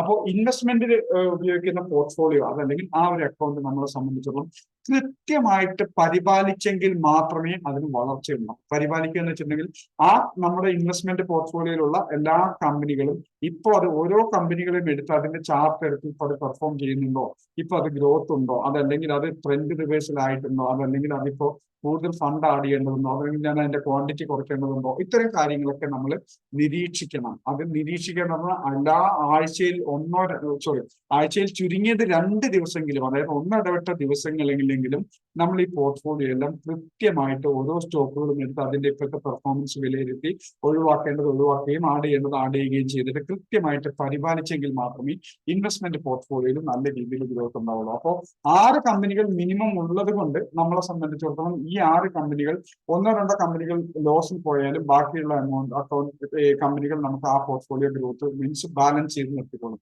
15 കമ്പനികൾ എന്തിനാന്ന് വെച്ചിട്ടുണ്ടെങ്കിൽ ആഴ്ചയിൽ 2 ദിവസമെങ്കിലും ഇത് പരിപാലിക്കാൻ, ഇത് കൃത്യമായിട്ട് മോണിറ്റർ ചെയ്യേണ്ട ആവശ്യമുള്ളതുകൊണ്ട് 15-ൽ കൂടുതൽ കമ്പനികൾ ഉണ്ടെങ്കിൽ ഒരിക്കലും നമുക്ക് എല്ലാ കമ്പനികളും നോക്കി അനലൈസ് ചെയ്ത് എത്താൻ പറ്റില്ല. കാരണം അതിനുള്ള സമയം കിട്ടിയെന്ന് വരില്ല. അപ്പോൾ ഇൻവെസ്റ്റ്മെന്റിനായിട്ട് നമ്മുടെ ക്യാപിറ്റലിന്റെ 30% യൂസ് ചെയ്യുക. അതിനുശേഷം ആ 30% മിനിമം 6 കമ്പനികൾ ഉണ്ടായിരിക്കാൻ ശ്രദ്ധിക്കുക. മാക്സിമം 15 കമ്പനികൾക്കുള്ളിൽ ഒതുക്കുക. ഇനി നമ്മൾ വലിയ രീതിയിൽ വളർന്നു കഴിഞ്ഞ് നമുക്ക് സ്റ്റാഫൊക്കെ ആയി കഴിയുമ്പോൾ ഈ റേഷ്യോ മാറ്റാം. നമുക്ക് 6 കമ്പനി 15 കമ്പനി എന്നുള്ള ആ ഒരു രീതി മാറ്റിയെടുക്കാം. ഇവിടെ വളരെ ശ്രദ്ധിക്കേണ്ട ഒരു കാര്യം എന്ന് വെച്ചിട്ടുണ്ടെങ്കിൽ നമുക്ക് ഈ ഇൻട്രാഡേയിൽ നിന്നും സ്വിംഗ് ട്രേഡിങ്ങിൽ നിന്നും ഷോർട്ട് ടൈം ട്രേഡിങ്ങിൽ നിന്നും കിട്ടുന്ന പ്രോഫിറ്റുകൾ നമ്മുടെ ആവശ്യങ്ങൾക്ക് കഴിഞ്ഞ് ബാക്കിയുള്ളത് മറ്റേതെങ്കിലും ഇൻവെസ്റ്റ്മെന്റുകളൊക്കെ കഴിഞ്ഞാലും നമ്മൾ സ്റ്റോക്ക് മാർക്കറ്റിൽ തന്നെ തിരിച്ച് ഇൻവെസ്റ്റ് ചെയ്യാൻ നമ്മൾ ആഗ്രഹിക്കുന്നുണ്ടെങ്കിൽ നിർബന്ധമായിട്ടും അത് ഈ ലോങ് ടൈം ഇൻവെസ്റ്റ്മെന്റ് പോർട്ട്ഫോളിയോയിലേക്ക് ആയിരിക്കണം മാറ്റേണ്ടത്. അതായത് ഇൻട്രാഡേയിൽ നിന്നും സ്വിംഗ് ട്രേഡിങ്ങിൽ നിന്നും കിട്ടുന്ന പ്രോഫിറ്റ് നമ്മുടെ ആവശ്യങ്ങൾ കഴിഞ്ഞ് ബാക്കിയുള്ളതെല്ലാം സാധിക്കുമെങ്കിൽ, അതായത് എല്ലാം സ്റ്റോക്ക് മാർക്കറ്റിൽ ഇൻവെസ്റ്റ് ചെയ്യണമെന്ന് ഞാൻ പറയില്ല, പല രീതിയിലുള്ള പല ഇൻവെസ്റ്റ്മെന്റുകളാകാം. സ്റ്റോക്ക് മാർക്കറ്റിൽ ഇൻവെസ്റ്റ് ചെയ്യാൻ താല്പര്യപ്പെടുന്നുണ്ടെങ്കിൽ അത് നിർബന്ധമായിട്ടും ലോങ് ടൈം ഇൻവെസ്റ്റ്മെന്റുകളായിട്ട് കണക്കാക്കി ആ ഒരു പോർട്ട്ഫോളിയോയിലേക്ക് ആയിരിക്കണം അത് കൊണ്ടുപോകേണ്ടത്. അതുപോലെ ഈ റേഷ്യോ എല്ലാം 40%, 30% എന്നൊക്കെ പറഞ്ഞത് ഒരു സ്ട്രക്ചർ മാത്രമാണ്, അല്ലെങ്കിൽ ശരാശരി പെർസെന്റേജ് മാത്രമാണ്. ഇവിടെ നമ്മൾ തീരുമാനിക്കേണ്ടത് എനിക്ക് ഏത് സെഗ്മെന്റിലാണ് കൂടുതൽ കോൺഫിഡൻസ് ഉള്ളത്, കൂടുതൽ പ്രോഫിറ്റ് ജനറേറ്റ് ചെയ്യാൻ പറ്റുന്നത്. ഇൻട്രാഡേയിലാണെങ്കിൽ മാക്സിമം 40% ഇൻട്രാഡേക്ക് ഉപയോഗിക്കാം. എന്നാൽ ഇൻട്രാഡേ ചെയ്യാൻ എനിക്ക് എത്ര കോൺഫിഡൻസ് ഇല്ല, അത്രയ്ക്ക് എനിക്ക് കഴിവില്ല, അല്ലെങ്കിൽ അത്രയ്ക്ക് എനിക്ക് സക്സസ് ആവാൻ കഴിയുന്നില്ലാണെങ്കിൽ ഇതിൽ ഈ 40% എന്നുള്ളത് കുറയ്ക്കുക. 10, 15, 20, 25 നമ്മുടെ ഇഷ്ടമനുസരിച്ച് ഇവിടെ കുറയ്ക്കാം. മാക്സിമം 40% ആകാവൂ എന്നുള്ളതാണ്. ബാക്കി, അതായത് ഇൻട്രാഡേ എനിക്ക് അധികം സക്സസ് ആവാൻ കഴിയുന്നില്ല എന്ന് തോന്നുകയാണെങ്കിൽ ബാക്കിയുള്ള ക്യാപിറ്റൽ എനിക്ക് സക്സസ് ആവാൻ കഴിയുന്ന ഷോർട്ട് ടൈം ട്രേഡിങ്ങിലും സ്വിംഗ് ട്രേഡിങ്ങിലും അല്ലെങ്കിൽ ഇൻവെസ്റ്റ്മെന്റിലും ഏതിനാണോ എനിക്ക് കൂടുതൽ കോൺഫിഡൻസ് ഉള്ളത്, കൂടുതൽ എനിക്ക് നല്ല രീതിയിൽ മാർക്കറ്റിനെ അപ്രോച്ച് ചെയ്ത് നല്ല പ്രോഫിറ്റ് ജനറേറ്റ് ചെയ്യാൻ പറ്റുന്നത്, ആ സെഗ്മെന്റിലേക്ക് കൂടുതൽ ക്യാപിറ്റൽ വർദ്ധിപ്പിക്കുക. ബാക്കി ഉള്ള സെഗ്മെന്റിലേക്ക് നമുക്ക് ക്യാപിറ്റൽ കുറച്ചുകൊണ്ട് അവിടെ സ്കിൽഡ് ആകുന്നത് വരെ ചെറിയ ക്യാപിറ്റൽ മാത്രം ഉപയോഗിച്ചുകൊണ്ട് ആ ഏരിയയിൽ നമ്മൾ വർക്ക് ചെയ്യുക, അല്ലെങ്കിൽ ആ ഏരിയയിൽ നമ്മൾ ക്യാപിറ്റൽ യൂസ് ചെയ്യുക. അപ്പോ ഈ ക്യാപിറ്റൽ ആൻഡ് റിസ്ക് മാനേജ്മെന്റ് എന്നുള്ളത് ഡിപ്പെൻഡ്സ് ഓരോ വ്യക്തികളെയും അവരവരുടെ ക്യാപിറ്റലും അവരവരുടെ റിസ്ക് എടുക്കാനുള്ള കപ്പാസിറ്റിയും അതോടൊപ്പം തന്നെ ഓരോരുത്തരുടെയും ഏത് സെഗ്മെന്റിലാണോ കൂടുതൽ സക്സസ് ആവാൻ നമുക്ക് സാധ്യതയുള്ള അല്ലെങ്കിൽ സ്കില്ലുള്ളത്, എവിടെയാണോ നമുക്ക് കൂടുതൽ കോൺഫിഡൻസ് ഉള്ളത്, ആ ഏരിയയിൽ ക്യാപിറ്റൽ കൂടുതൽ ഉപയോഗിച്ചുകൊണ്ട് കോൺഫിഡൻസ് ഇല്ലാത്ത ഏരിയയിൽ നമ്മൾ ക്യാപിറ്റൽ കുറച്ചുകൊണ്ടായിരിക്കണം ഈ capital and risk management design ചെയ്യേണ്ടത് അല്ലെങ്കിൽ തീരുമാനിക്കേണ്ടത്. എത്ര വളർന്നാലും, എത്ര വലിയൊരു ക്യാപിറ്റൽ ഉള്ള ഒരു വ്യക്തിയാണെങ്കിലും, എത്ര പ്രൊഫഷണൽ ആയിട്ടുള്ള ഒരു വ്യക്തിയായി മാറിക്കഴിഞ്ഞാലും ശരി, ക്യാപിറ്റൽ ആൻഡ് റിസ്ക് മാനേജ്മെന്റ് നമ്മൾ ഒരു കാലത്തും വയലേറ്റ് ചെയ്യരുത്. ഈ ഒരു റൂള് നമ്മളുടെ ഭാവി തന്നെ എത്ര കാലം നിൽക്കണം എന്നുള്ള ഭാവി തന്നെ തീരുമാനിക്കുന്ന ഒന്നാണ്. ഇനി മറ്റൊന്നുകൂടെ കഴിഞ്ഞിട്ട് നമുക്ക് ഡൗട്ട് ഉണ്ടെങ്കിൽ ഡിസ്കസ് ചെയ്യാം.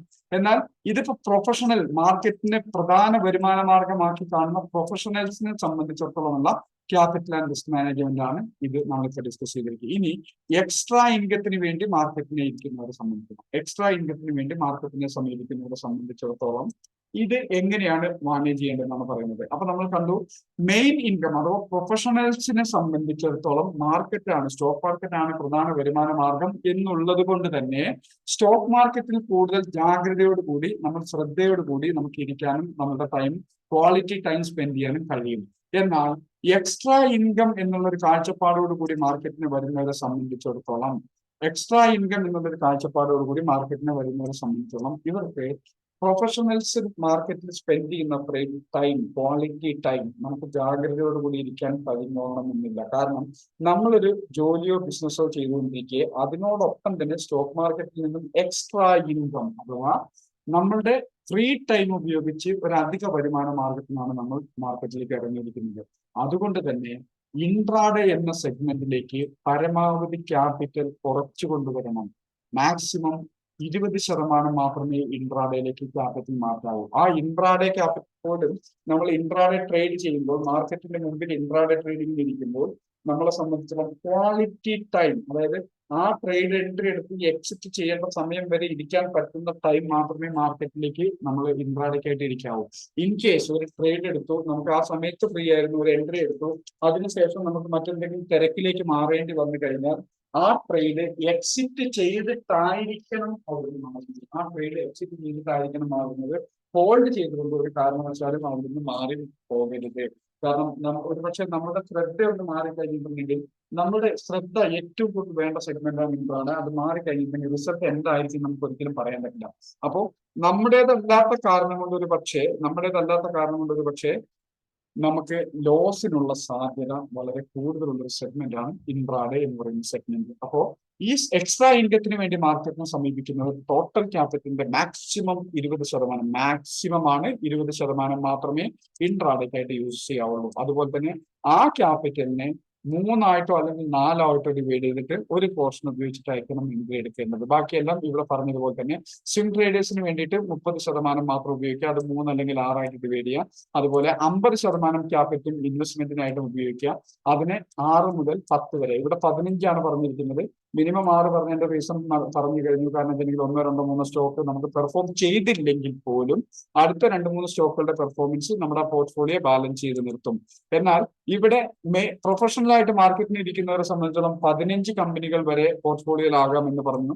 പക്ഷെ ഇവിടെ മാക്സിമം 10 കമ്പനികളെ ആകാവൂ. എക്സ്ട്രാ ഇൻകത്തിന് വേണ്ടി മാർക്കറ്റിനെ സമീപിക്കുന്നവർക്ക് മാക്സിമം 10 കമ്പനികളെ ആകാവൂ. അതിനപ്പുറത്തേക്ക് നമ്മുടെ ഹലോ, ഇതൊന്ന് കംപ്ലീറ്റ് ചെയ്തോ. അല്ല ഇതുമായി ബന്ധപ്പെട്ട ഒരു കാര്യമാണ്. അത് കഴിഞ്ഞു. 8 മിനിറ്റ് ക്ഷമ. അതായത് മിനിമം 10 കമ്പനികളെ ആകാവുള്ളൂ. ഈ 10 കമ്പനികളെ ആകാവൂ എന്ന് പറയുന്നതിന്റെ പ്രധാന കാരണം എന്തെന്ന് വെച്ചിട്ടുണ്ടെങ്കിൽ, നമ്മള് പ്രൊഫഷണലായിട്ട് മാർക്കറ്റിന് ഇരിക്കുന്നവരെ സംബന്ധിച്ചിടത്തോളം ആഴ്ചയിൽ 2 ദിവസം ഈ കമ്പനികളൊക്കെ 15 കമ്പനികൾ നമുക്ക് ശ്രദ്ധിച്ചെത്താൻ പറ്റിയെന്ന് വരും. പക്ഷെ എക്സ്ട്രാ ഇൻകത്തിന് വേണ്ടി വരുന്നവർക്ക് അത്രയും ടൈം സ്പെൻഡ് ചെയ്യാൻ ഉണ്ടാവില്ല. അവരെ സംബന്ധിച്ചിടത്തോളം ചിലപ്പോൾ ഒരു 4-5 കമ്പനികൾ അനലൈസ് ചെയ്ത് കഴിയുമ്പോഴേക്കും അവർ വേറെ തരത്തിലേക്ക് പോകാൻ ചാൻസ് ഉണ്ട്. അപ്പോൾ എത്ര കമ്പനികൾ ആഴ്ചയിൽ 2 ദിവസം എനിക്ക് ആഴ്ചയിൽ 2 പ്രാവശ്യം എത്ര കമ്പനികൾ എനിക്ക് ഡീറ്റെയിൽ ആയിട്ട് വാച്ച് ചെയ്യാൻ, അനലൈസ് ചെയ്യാൻ സമയം കിട്ടുമോ അത്രയും കമ്പനികളെ മാക്സിമം നമ്മുടെ പോർട്ട്ഫോളിയോയിൽ ആകാവൂ. അത് മാക്സിമം 10 വരെ. അതിനപ്പുറത്തേക്ക് ഒരു കാരണവശാലും ആകരുത്. അതുപോലെ തന്നെ നമ്മൾ നേരത്തെ പ്ലാൻ ചെയ്ത പോലെ തന്നെ ഇതിൽ ഓരോ സെഗ്മെന്റിലും എത്ര ശതമാനം റിസ്ക് ആവാം എന്നുള്ളത് നമ്മൾ സ്വയം തീരുമാനിക്കുക. അതിനനുസരിച്ചുള്ള ഓപ്പർച്യൂണിറ്റികൾ മാത്രമേ നമ്മൾ എൻട്രി എടുക്കാവൂ. അത് ഇൻട്രാഡേക്കാവട്ടെ, സ്വിംഗ് ട്രേഡിങ്ങിനാവട്ടെ, ഇൻവെസ്റ്റ്മെന്റിനാവട്ടെ, എന്തിനാവട്ടെ. നമ്മുടെ ക്യാപിറ്റൽ മാനേജ്മെന്റ് പോലെ തന്നെ നമ്മൾ നേരത്തെ പറഞ്ഞ പോലെ തന്നെ ഇതിന് ഞാൻ 2% റിസ്ക് എടുക്കുന്നത്, അല്ലെങ്കിൽ ഇതിന് ഞാൻ 17% റിസ്ക് എടുക്കുന്നത്, അത് നമ്മളുടെ തീരുമാനം. ഒരു ഇൻവെസ്റ്റ്മെന്റിനും സ്വിംഗ് ട്രേഡിങ്ങിനും എത്ര ശതമാനം റിസ്ക് എടുക്കാൻ തീരുമാനിക്കുന്നു അത് നേരത്തെ നമ്മൾ ഫിക്സ് ചെയ്ത് വെച്ചിരിക്കണം. ഇത്ര ശതമാനമായിരിക്കണം എന്റെ റിസ്ക് എന്നുള്ളത് ഞാൻ തീരുമാനിച്ചു വെച്ചിരിക്കണം. അത് നേരത്തെ പറഞ്ഞ പോലെ 3 മാസം അല്ലെങ്കിൽ 6 മാസത്തേക്ക് ഒരു രീതിയിലും അത് വയലേറ്റ് ചെയ്യരുത്. അതുകൂടാതെ അത് കൃത്യമായിട്ട് മാനേജ് ചെയ്യുന്ന, അത് കൃത്യമായിട്ട് അത്രയും റിസ്ക് ഉള്ള ട്രേഡുകളെ ഞാൻ എൻട്രി എടുക്കൂ എന്ന് തീരുമാനിച്ചിരിക്കണം. അത് ഒരു കാരണവശാലും വയലേറ്റ് ചെയ്യരുത്. ഇനി സാറേ പ്ലീസ്, ഞാൻ സോറി, സാധാരണ രീതിയിൽ നമ്മുടെ ക്ലാസ്സിൽ അങ്ങനെ ഇടയ്ക്ക് എന്തെങ്കിലും സംശയം ചോദിക്കുമ്പോൾ ഞാൻ നോ എന്ന് പറയാത്തതാണ്. പക്ഷേ ഇത് വളരെ ഇമ്പോർട്ടന്റ് ആയിട്ടുള്ള ഒരു ടോപ്പിക്കാണ്. ഇടയ്ക്ക് വെച്ച് ഞാൻ സാറിനോട് പ്ലീസ് പറയാം. കാരണം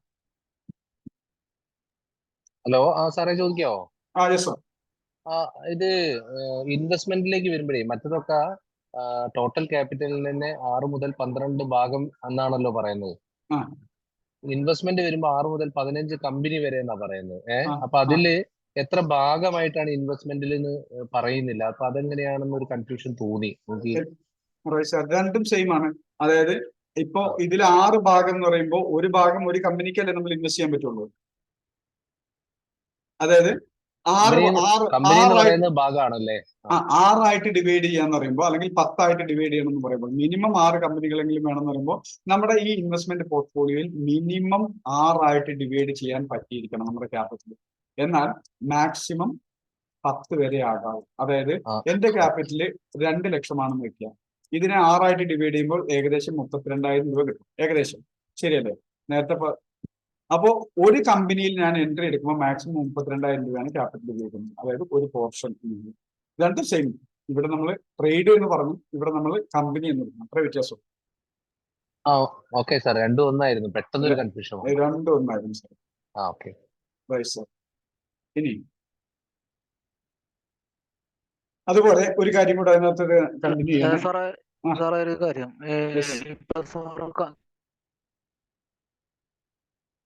ആഡ് ചെയ്യാണ്ട് ഇൻട്രാഡൊക്കെ ചെയ്യണമെങ്കിൽ, ഇൻട്രാഡൊക്കെ ചെയ്യണമെങ്കിലേ നമുക്ക് എക്സ്ട്രാ ഫണ്ട് ആഡ് ചെയ്യണമെന്നുണ്ടെങ്കിൽ ഇപ്പൊ നല്ല മൂവ്മെന്റ് ഉണ്ട്. അപ്പൊ നമുക്ക് എക്സ്ട്രാ ഫണ്ട് ആഡ് ചെയ്യാൻ സെയിം ഇതിനകത്ത് ചെയ്യാം.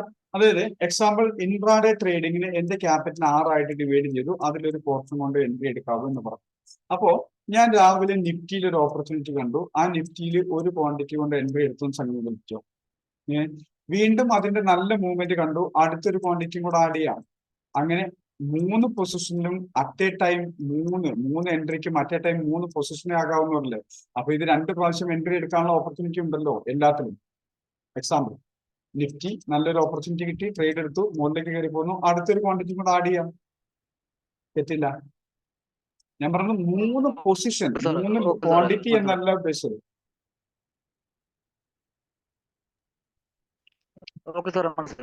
ശരി ശരി. നെക്സ്റ്റ്. അപ്പോ ഒരു കാര്യം കൊണ്ട് ഇതിനകത്തൊന്ന് കംപ്ലീറ്റ് ചെയ്തോട്ടെ. അതായത് സ്റ്റോക്ക് മാർക്കറ്റ് ഒരു കരിയർ ആക്കാൻ ആഗ്രഹിക്കുന്ന ഒരാളെ സംബന്ധിച്ചിടത്തോളം 3 ഡിമാറ്റ് അക്കൗണ്ട് അഥവാ ട്രേഡിംഗ് അക്കൗണ്ട് നമ്മുടെ കൈവശം വേണം. 3 കമ്പനികളുടെ, ഒരു കമ്പനിയിലും കുഴപ്പമില്ല, 3 പേരുടെ പേരിൽ എടുത്താലും മതി. 3 ഡിമാറ്റ് അക്കൗണ്ടെങ്കിലും നമ്മുടെ കൈവശം വേണം, അഥവാ ട്രേഡിംഗ് അക്കൗണ്ടെങ്കിലും നമ്മുടെ കൈവശം വേണം. ഒന്ന്, ഒരു റെഗുലർ അക്കൗണ്ട്. ഈ റെഗുലർ അക്കൗണ്ടിന്റെ പ്രത്യേകത എന്താണെന്ന് വെച്ചിട്ടുണ്ടെങ്കിൽ ഇത് നമ്മൾ ഇൻട്രാഡേ ചെയ്യാനും ഫ്യൂച്ചറും ഓപ്ഷനും പോലുള്ള നമ്മുടെ റെഗുലർ ട്രേഡിന് വേണ്ടിയിട്ടുള്ള ക്യാപിറ്റൽ ഉപയോഗിച്ച് റെഗുലർ ട്രേഡിന് വേണ്ടിയിട്ടുള്ള കാര്യത്തിനാണ് ഈ റെഗുലർ അക്കൗണ്ട് യൂസ് ചെയ്യുന്നത്. ഈ റെഗുലർ അക്കൗണ്ടിന്റെ പ്രത്യേകത, ഇതിൽ നമുക്ക് മാക്സിമം റിസ്ക് എടുക്കാൻ പറ്റുന്ന ക്യാപിറ്റലെ മാക്സിമം അതിനകത്ത് ഉപയോഗിക്കാവും. ഇപ്പോൾ എനിക്ക് 20,000 രൂപയുടെ റിസ്ക് എന്റെ സ്റ്റോക്ക് മാർക്കറ്റിൽ എടുക്കാൻ താല്പര്യമുണ്ടെങ്കിൽ ആ ക്യാപിറ്റലെ ഞാൻ സ്റ്റോക്ക് മാർക്കറ്റിൽ ഇൻട്രാഡേയിൽ ഉപയോഗിക്കാവുള്ളൂ, ഈ റെഗുലർ അക്കൗണ്ടിൽ ഉപയോഗിക്കാവുള്ളൂ. എനിക്ക് 2 ലക്ഷം രൂപ റിസ്ക് എടുക്കാനുള്ള സാധ്യത സാഹചര്യം ഉണ്ടെങ്കിൽ ഞാൻ ആ റെഗുലർ അക്കൗണ്ടിൽ 2 ലക്ഷം രൂപ യൂസ് ചെയ്യാം, കുഴപ്പമില്ല. കാരണം ഇവിടെ ഇൻട്രാഡേ, ഇക്വിറ്റി ഇൻട്രാഡേ, ഓപ്ഷൻസ്, അതുപോലെ തന്നെ ഫ്യൂച്ചർ, ഇങ്ങനെയുള്ള ഇൻട്രാഡേ ട്രേഡുകൾ മാത്രമേ ഇതിനകത്ത് ആകാവൂ. അതിനകത്ത് വേറെ ഒന്നും പരീക്ഷിക്കരുത്. മാത്രമല്ല ഈ ട്രേഡിംഗ് അക്കൗണ്ടിൽ നമുക്ക് ഓരോരുത്തർക്കും കിട്ടുന്ന ഓരോ ദിവസത്തെ പ്രോഫിറ്റ് എന്താണോ ആ പ്രോഫിറ്റ് മിനിമം പകുതിയെങ്കിലും നമുക്ക് വിഡ്രോ ചെയ്തിരിക്കണം. ഉദാഹരണം, ഇപ്പൊ കഴിഞ്ഞ ദിവസത്തെ മാർക്കറ്റ് എക്സ്പീരിയൻസ് വെച്ചിട്ട് ഞാൻ ആ ഒരു ട്രേഡിംഗ് അക്കൗണ്ടിൽ ഞാൻ 3,000 രൂപ രാവിലെ ഫണ്ടാഡ് ചെയ്തു. അന്ന് 11,000 സംതിങ് രൂപ എനിക്ക് പ്രോഫിറ്റ് കിട്ടി. ഞാൻ അതിൽ 8,500 രൂപ ഇന്ന് വിഡ്രോ കൊടുത്തിരുന്നു, ഇന്ന് രാവിലെ. അത് എനിക്ക് കിട്ടിയതാണ്. ബാക്കി എന്റെ ചാർജസ് എന്തെങ്കിലുമൊക്കെ പോവുകയാണെങ്കിൽ പിടിച്ചോട്ടെ എന്ന് ഓർത്തിട്ട് ഞാൻ 8,500 രൂപ വിഡ്രോ ചെയ്ത് നോക്കി. അങ്ങനെ അതത് ദിവസം എനിക്ക് കിട്ടുന്ന പ്രോഫിറ്റ് ഞാൻ അതിൽ നിന്ന് വിഡ്രോ ചെയ്തിരിക്കണം. എനിക്കുള്ള എന്റെ അധ്വാനഫലം ഞാൻ വിഡ്രോ ചെയ്തിരിക്കണം. ഇനി ഈ 3,000 എക്സാമ്പിൾ, ഈ 3,000 രൂപയിൽ എനിക്ക് കഴിഞ്ഞ ദിവസം എനിക്ക് 1,500 രൂപ ലോസ് ആണ് വരുന്നെങ്കിൽ ഇതിന് ഈ 1,500 വെച്ചിട്ട് ട്രേഡ് ചെയ്യാൻ നോക്കും. അതല്ലെങ്കിൽ ഇതിനകത്ത് ചെറിയൊരു ഫണ്ടേ ആഡ് ചെയ്യുള്ളൂ. അപ്പോൾ അതായത് ഒരിക്കലും ഇന്ന് ലോസ് വന്നത് മുഴുവൻ ഞാൻ നാളത്തേക്ക് ലോസ് തീർക്കാൻ വേണ്ടി നിൽക്കരുത്. അടുത്ത ദിവസം എന്തെങ്കിലും രീതിയിൽ പ്രോഫിറ്റ് വന്നാൽ ആ പ്രോഫിറ്റിന്റെ പകുതി അതിനകത്തേക്ക് മാറ്റി ബാക്കി പകുതി നമ്മൾ വിഡ്രോ ചെയ്യുന്ന രീതിയിലാക്കണം. അപ്പോൾ റെഗുലർ അക്കൗണ്ട് എപ്പോഴും നമ്മൾ എന്ത് പരീക്ഷണം നടത്താൻ വേണ്ടിയിട്ടുള്ള ഒരു അക്കൗണ്ടായിട്ട് റെഗുലർ അക്കൗണ്ട് ഇൻട്രാഡേ ചെയ്യാം. സ്വിംഗ് ട്രേഡിംഗ് വെച്ചിട്ടുണ്ടെങ്കിൽ ഫ്യൂച്ചർ ആൻഡ് ഓപ്ഷൻസിലുള്ള ട്രേഡുകൾ ചെയ്യാൻ വേണ്ടി ഇക്വിറ്റി ഇൻട്രാഡേ ചെയ്യാൻ വേണ്ടിയിട്ട് ആ ഒരു അക്കൗണ്ട് യൂസ് ചെയ്യാം. രണ്ടാമത്തെ അക്കൗണ്ട് നമുക്ക് ഇക്വിറ്റി, അതായത് ഇൻവെസ്റ്റ്മെന്റ് സ്വിംഗ് ട്രേഡിംഗ്, അതിൽ ഇക്വിറ്റി മാത്രം, ഒരു കാരണവശാലും ഫ്യൂച്ചർ ആൻഡ് ഓപ്ഷൻസ് പാടില്ല. നമ്മുടെ ക്യാഷ് മാർക്കറ്റിൽ നമ്മൾ സ്വിംഗ് ട്രേഡിങ്ങോ അല്ലെങ്കിൽ ഇൻവെസ്റ്റ്മെന്റോ ചെയ്യുന്ന ആ ഒരു ട്രേഡിങ്ങുകൾ മാത്രം, ആ ഒരു ഇൻവെസ്റ്റ്മെന്റിന് മാത്രമായിട്ട് രണ്ടാമത്തെ അക്കൗണ്ട് പരിമിതപ്പെടുത്തുക. ഈ അക്കൗണ്ടിന്റെ പ്രത്യേകത ചിലപ്പോൾ എല്ലാ ദിവസവും നമ്മൾ ശ്രദ്ധിച്ച് നോക്കിക്കൊള്ളണമെന്ന് നിർബന്ധമൊന്നുമില്ല. നമ്മൾ നേരത്തെ കണ്ടു ഇൻവെസ്റ്റ്മെന്റിനുള്ള അക്കൗണ്ടുകളൊക്കെ ആഴ്ചയിൽ 2 ദിവസമൊക്കെ നമ്മൾ അനലൈസ് ചെയ്ത് നോക്കിയാൽ മതി. അപ്പൊ എല്ലാ ദിവസവും ഈ രണ്ടാമത്തെ അക്കൗണ്ടിൽ നമുക്ക് അധികം പരീക്ഷണങ്ങളോ ജോലികളോ ഒന്നും ഉണ്ടാവില്ല. ഈ രണ്ടാമത്തെ അക്കൗണ്ടിന് മറ്റൊരു പ്രത്യേകത, നമുക്ക് അധികം റിസ്ക് ഇല്ലാത്ത ട്രേഡുകളായിരിക്കും ഇതിനകത്ത് വരുന്നത്. നമുക്ക് പരമാവധി കോൺഫിഡൻസ് ഉള്ള, നമുക്ക് നല്ല രീതിയിൽ, അതായത് നമ്മുടെ ക്യാപിറ്റൽ അനുസരിച്ച് നമുക്ക് നല്ല റിട്ടേൺ കിട്ടുന്ന രീതിയിലുള്ള ഒരു ട്രേഡ് ആയിരിക്കും ഈ ഒരു രണ്ടാമത്തെ അക്കൗണ്ടിനകത്ത് നമുക്ക് വരുന്നത്. അതുപോലെ മൂന്നാമതൊന്ന് നമ്മളുടെ ഡ്രീം അക്കൗണ്ട് ആണ് നമ്മൾ യൂസ് ചെയ്യേണ്ടത്. ഡ്രീം അക്കൗണ്ട്, ഈ ഡ്രീം അക്കൗണ്ടിന്റെ പ്രത്യേകം നമുക്കറിയാം, തോമസ് സാർ നമ്മളെ പഠിപ്പിച്ചിട്ടുണ്ട്. 10,000 രൂപ ക്യാപിറ്റൽ ഉപയോഗിച്ചുകൊണ്ട് 12.5 വർഷത്തേക്കുള്ള അല്ലെങ്കിൽ 13 വർഷത്തേക്കുള്ള ടാർഗറ്റ് വെച്ചുകൊണ്ടുള്ള ഒരു അക്കൗണ്ടാണത്. 10% മാത്രം. അത് നമ്മൾ ഡീറ്റെയിൽ ആയിട്ട് ക്ലാസ്സിൽ പഠിപ്പിച്ചിട്ടുള്ളതാണ്. ഇങ്ങനെ 3 അക്കൗണ്ടുകൾ സ്റ്റോക്ക് മാർക്കറ്റിൽ ഇറങ്ങുന്ന നമ്മളെ സംബന്ധിച്ചിടത്തോളം ആവശ്യമുണ്ട്. നിർബന്ധമായിട്ടും ഇപ്പോഴല്ലെങ്കിൽ അധികം വൈകാതെ, അതായത് തുടക്കക്കാർ ഒരു അക്കൗണ്ട് ആയാലും മതി. പക്ഷെ നമ്മുടെ കയ്യിൽ ഫണ്ട് ഉണ്ട്, എനിക്ക് പ്രാക്ടീസ് ചെയ്യുന്നവരെ ഞാൻ ഈ ഇൻട്രാഡേക്കും ഓപ്ഷനൊക്കെ ചെറിയ ക്യാപിറ്റൽ ഉപയോഗിച്ച് ഇൻവെസ്റ്റ് ചെയ്യാൻ എനിക്ക് ബുദ്ധിമുട്ടില്ല എന്നുണ്ടെങ്കിൽ 2 അക്കൗണ്ട് അത്യാവശ്യമായിട്ട് തുടങ്ങും. കാരണം ഈ പരീക്ഷണത്തിനുള്ള റെഗുലർ അക്കൗണ്ട് ചെറിയ ക്യാപിറ്റൽ ഉപയോഗിച്ചുകൊണ്ട് ചെയ്യുക. ബാക്കി ക്യാപിറ്റൽ നമുക്ക് ഇൻവെസ്റ്റ്മെന്റിനും സ്വിംഗ് ട്രേഡിങ്ങിനൊക്കെ ഈസി ആയിട്ട് ഉപയോഗിച്ച് നല്ല രീതിയിൽ പ്രോഫിറ്റ് ഏൺ ചെയ്യാവുന്നതേ ഉള്ളൂ. നമ്മുടെ സിസ്റ്റം അനുസരിച്ച് നല്ല രീതിയിൽ റിട്ടേൺ ഉണ്ടാക്കിയെടുക്കാൻ കഴിയുകയും ചെയ്യും. ഓക്കെ, ഇതിലെന്തെങ്കിലുമൊക്കെ എക്സ്പ്ലനേഷൻ വേണോ? കൂടുതൽ ക്ലിയർ ചെയ്യാമോ? സാറേ ഒന്ന് പറഞ്ഞോട്ടെ. സാറേ ഒന്ന് പറഞ്ഞോട്ടെ. പറഞ്ഞോ സാറേ. സാറേ എനിക്ക് ഈ ഇൻട്രാഡേയിൽ നിന്ന് കിട്ടുന്ന ലാഭം ഞാൻ ഓരോ സ്റ്റോക്കുകൾ തന്നെ അക്യുമുലേറ്റ് ചെയ്ത് വാങ്ങിച്ചുകൊണ്ടിരിക്കുക, എന്റെ ലാഭം കൊണ്ട് മാത്രം. അത് കുഴപ്പമില്ലല്ലോ സാറേ? ഒരു കുഴപ്പം. ഞാൻ പറഞ്ഞതേ, ഈ പ്രൊഫഷണൽ ആയിട്ട് നമ്മൾ ഇരിക്കുമ്പോൾ നമ്മുടെ ഡയറ്റിയുടെ, അതായത് നമ്മുടെ നിത്യച്ചെലവുകൾ കഴിഞ്ഞു വന്ന ഒരു വരുമാനം വേണമല്ലോ. അത് വേറെ മാർഗം ഉണ്ടെങ്കിൽ ഇവിടെ നമുക്ക് വെൽത്ത് ബിൽഡ് ചെയ്തുകൊണ്ടിരിക്കാം. ഒരു കുഴപ്പമില്ല. ഓക്കെ സാറേ. Okay okay. ആ പ്രോഫിറ്റ് വരുന്നത് എങ്ങനെയാണ് ഉപയോഗിക്കേണ്ടതെന്ന് പറഞ്ഞു, ഒന്നുകൂടെ പറഞ്ഞു. പ്രോഫിറ്റ് വരുന്നത് നമുക്ക് ഈ ഇൻട്രാഡേയിൽ വരുന്നത്, യെസ്, കേൾക്കാൻ പറ്റുന്നുണ്ടല്ലോ സാറേ? ഓക്കെ. ഈ ഇൻട്രാഡേയിൽ നിന്നും സ്വിംഗ് ട്രേഡിംഗിൽ നിന്നും കിട്ടുന്ന പ്രോഫിറ്റുകൾ നമ്മളുടെ ആവശ്യങ്ങൾ കഴിഞ്ഞ് മറ്റേതെങ്കിലും രീതിയിലുള്ള ഇൻവെസ്റ്റ്മെന്റുകളോ ഇൻഷുറൻസുകളോ അങ്ങനെ എന്തെങ്കിലും ഉണ്ടെങ്കിൽ അതൊക്കെ കഴിഞ്ഞ് ബാക്കി നമ്മൾ മറ്റേതെങ്കിലുമൊക്കെ ഇൻവെസ്റ്റ് ചെയ്യാൻ, സ്റ്റോക്ക് മാർക്കറ്റിൽ ഇൻവെസ്റ്റ് ചെയ്യാൻ തീരുമാനിക്കുന്നുണ്ടെങ്കിൽ അത് ഈ ഇൻവെസ്റ്റ്മെന്റിലേക്ക് ആയിരിക്കണം. നല്ല നല്ല കമ്പനികളുടെ ഷെയറുകളോ അല്ലെങ്കിൽ നിഫ്റ്റി ബീസ് എന്ന് പറയുന്ന നമ്മുടെ ആ ഒരു സംഭവങ്ങളൊക്കെ വാങ്ങിക്കും. ETF ഒക്കെ വാങ്ങിക്കാൻ നോക്കാം. അതല്ലെങ്കിൽ ഈ നല്ല നല്ല കമ്പനികൾ, ഒരു ഷെയർ വാങ്ങാൻ പറ്റുന്നെങ്കിൽ ഒരു ഷെയർ വാങ്ങിയാൽ മതി. 10 ഷെയറോ 100 ഷെയറോ വാങ്ങാൻ പറ്റുമെങ്കിൽ അത്രയും വാങ്ങാം. അത് എങ്ങനെ വേണ്ടില്ല, അത് നമ്മളുടെ അനുസരിച്ച്, നമ്മുടെ ഇഷ്ടം അനുസരിച്ച് നമുക്ക് ചെയ്യാം. എപ്പോഴും കിട്ടുന്ന പ്രോഫിറ്റുകൾ ഈ വഴികളിലേക്ക് മാറ്റാൻ ശ്രമിക്കുക. അങ്ങനല്ല സാർ ഞാൻ ചോദിച്ചത്, നമ്മളിപ്പം ഒരു പ്രോഫിറ്റ് വന്നിട്ടുണ്ടെങ്കിൽ, ഇന്ന് വന്നിട്ടുണ്ടെങ്കിൽ ആ പ്രോഫിറ്റ് നമ്മൾ മാറ്റി വെക്കണം എന്നല്ലേ പറഞ്ഞത്? അങ്ങനെ. അതായത് അത് ഞാൻ എന്താ ചെയ്യുന്നതെന്ന് അറിയാം സാറേ, ഇന്നിപ്പോ എനിക്ക് കിട്ടിയ പ്രോഫിറ്റ് ഇന്നലെ എന്തെങ്കിലും ലോസ് ഉണ്ടായിരുന്നെങ്കിൽ ഇന്നത്തെ പകുതി പ്രോഫിറ്റ് ഞാൻ ഇന്നത്തെ ലോസിലേക്ക് കവർ ചെയ്യും. ബാക്കി പകുതി ഞാൻ വിഡ്രോ ചെയ്യും. ഇനി എനിക്ക് ഇന്നലെ ലോസ് ഇല്ലായിരുന്നെങ്കിൽ ഇന്ന് കിട്ടിയ പ്രോഫിറ്റിന്റെ 90% ഞാൻ വിഡ്രോ ചെയ്യും. കാരണം 10% എന്തെങ്കിലും ചാർജസ് പിടിക്കാന്നുണ്ടെങ്കിൽ ബാക്കി 90% ഞാൻ വിഡ്രോ ചെയ്യും. കാരണം അത് എനിക്ക് എന്റെ ഇന്നത്തെ അധ്വാനത്തിന്റെ റിസൾട്ട് അല്ലേ.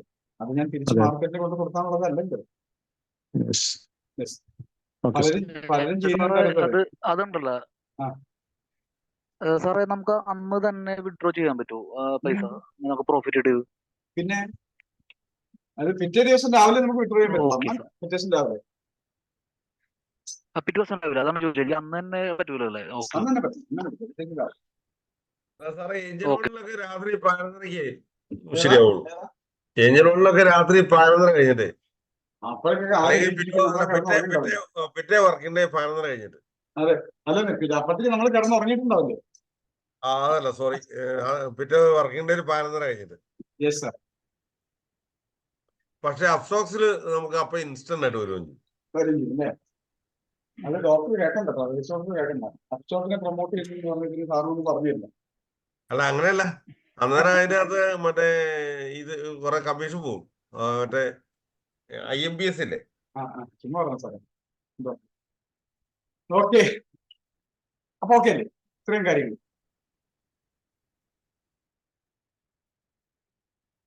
അപ്പോ ഇന്നത്തെ ക്ലാസ്സുകൾ വളരെ ശ്രദ്ധിച്ച് കേൾക്കുക. ഇനി ഒരു ചെറിയൊരു കാര്യം കൂടെ പറയുന്നു.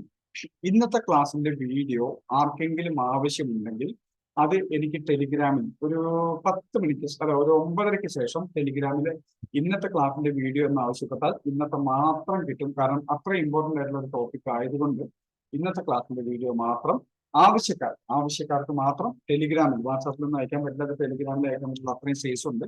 അത് ആവശ്യക്കാരാരെങ്കിലും ഉണ്ടെങ്കിൽ ടെലിഗ്രാമിൽ ചോദിച്ചാൽ അതായത് ഋഷി സാറേ ഹാപ്പി ആയില്ലേ? അത് വളരെ വളരെ വളരെ ഉപകാരം. ഹാപ്പി ആയി സാർ, അടിപൊളി. സാർ എന്നോടാ ചോദിച്ചേ? ഋഷി സാറിനോട് വെച്ച് ഹാപ്പി ആയോണ്ട് എനിക്ക് ഹാപ്പിയാണ്. ഇന്നത്തെ ക്ലാസ് ഉണ്ട്, ഇന്നത്തെ ഞാൻ കേട്ടല്ലേ സാറേ. ഏതാ? എനിക്ക് ഇന്നലത്തെ ക്ലാസ്സാണ് കിട്ടേണ്ടത്, ഇന്നത്തെ അല്ല. ഇന്നലത്തെയോ? ഇന്നത്തെ കാര്യപ്പെടുന്ന പറഞ്ഞ എനിക്ക് അറിയില്ല, ഞാൻ ക്ലാസ് അറ്റൻഡ് ചെയ്യാൻ പറ്റില്ല ഇന്നലെ. അപ്പൊ ഒരു കാര്യം ചെയ്യും, അത് നാളെ യൂട്യൂബിലുണ്ട്. ആയിക്കോട്ടെ ആയിക്കോട്ടെ. ഓക്കെ. ഓക്കെ.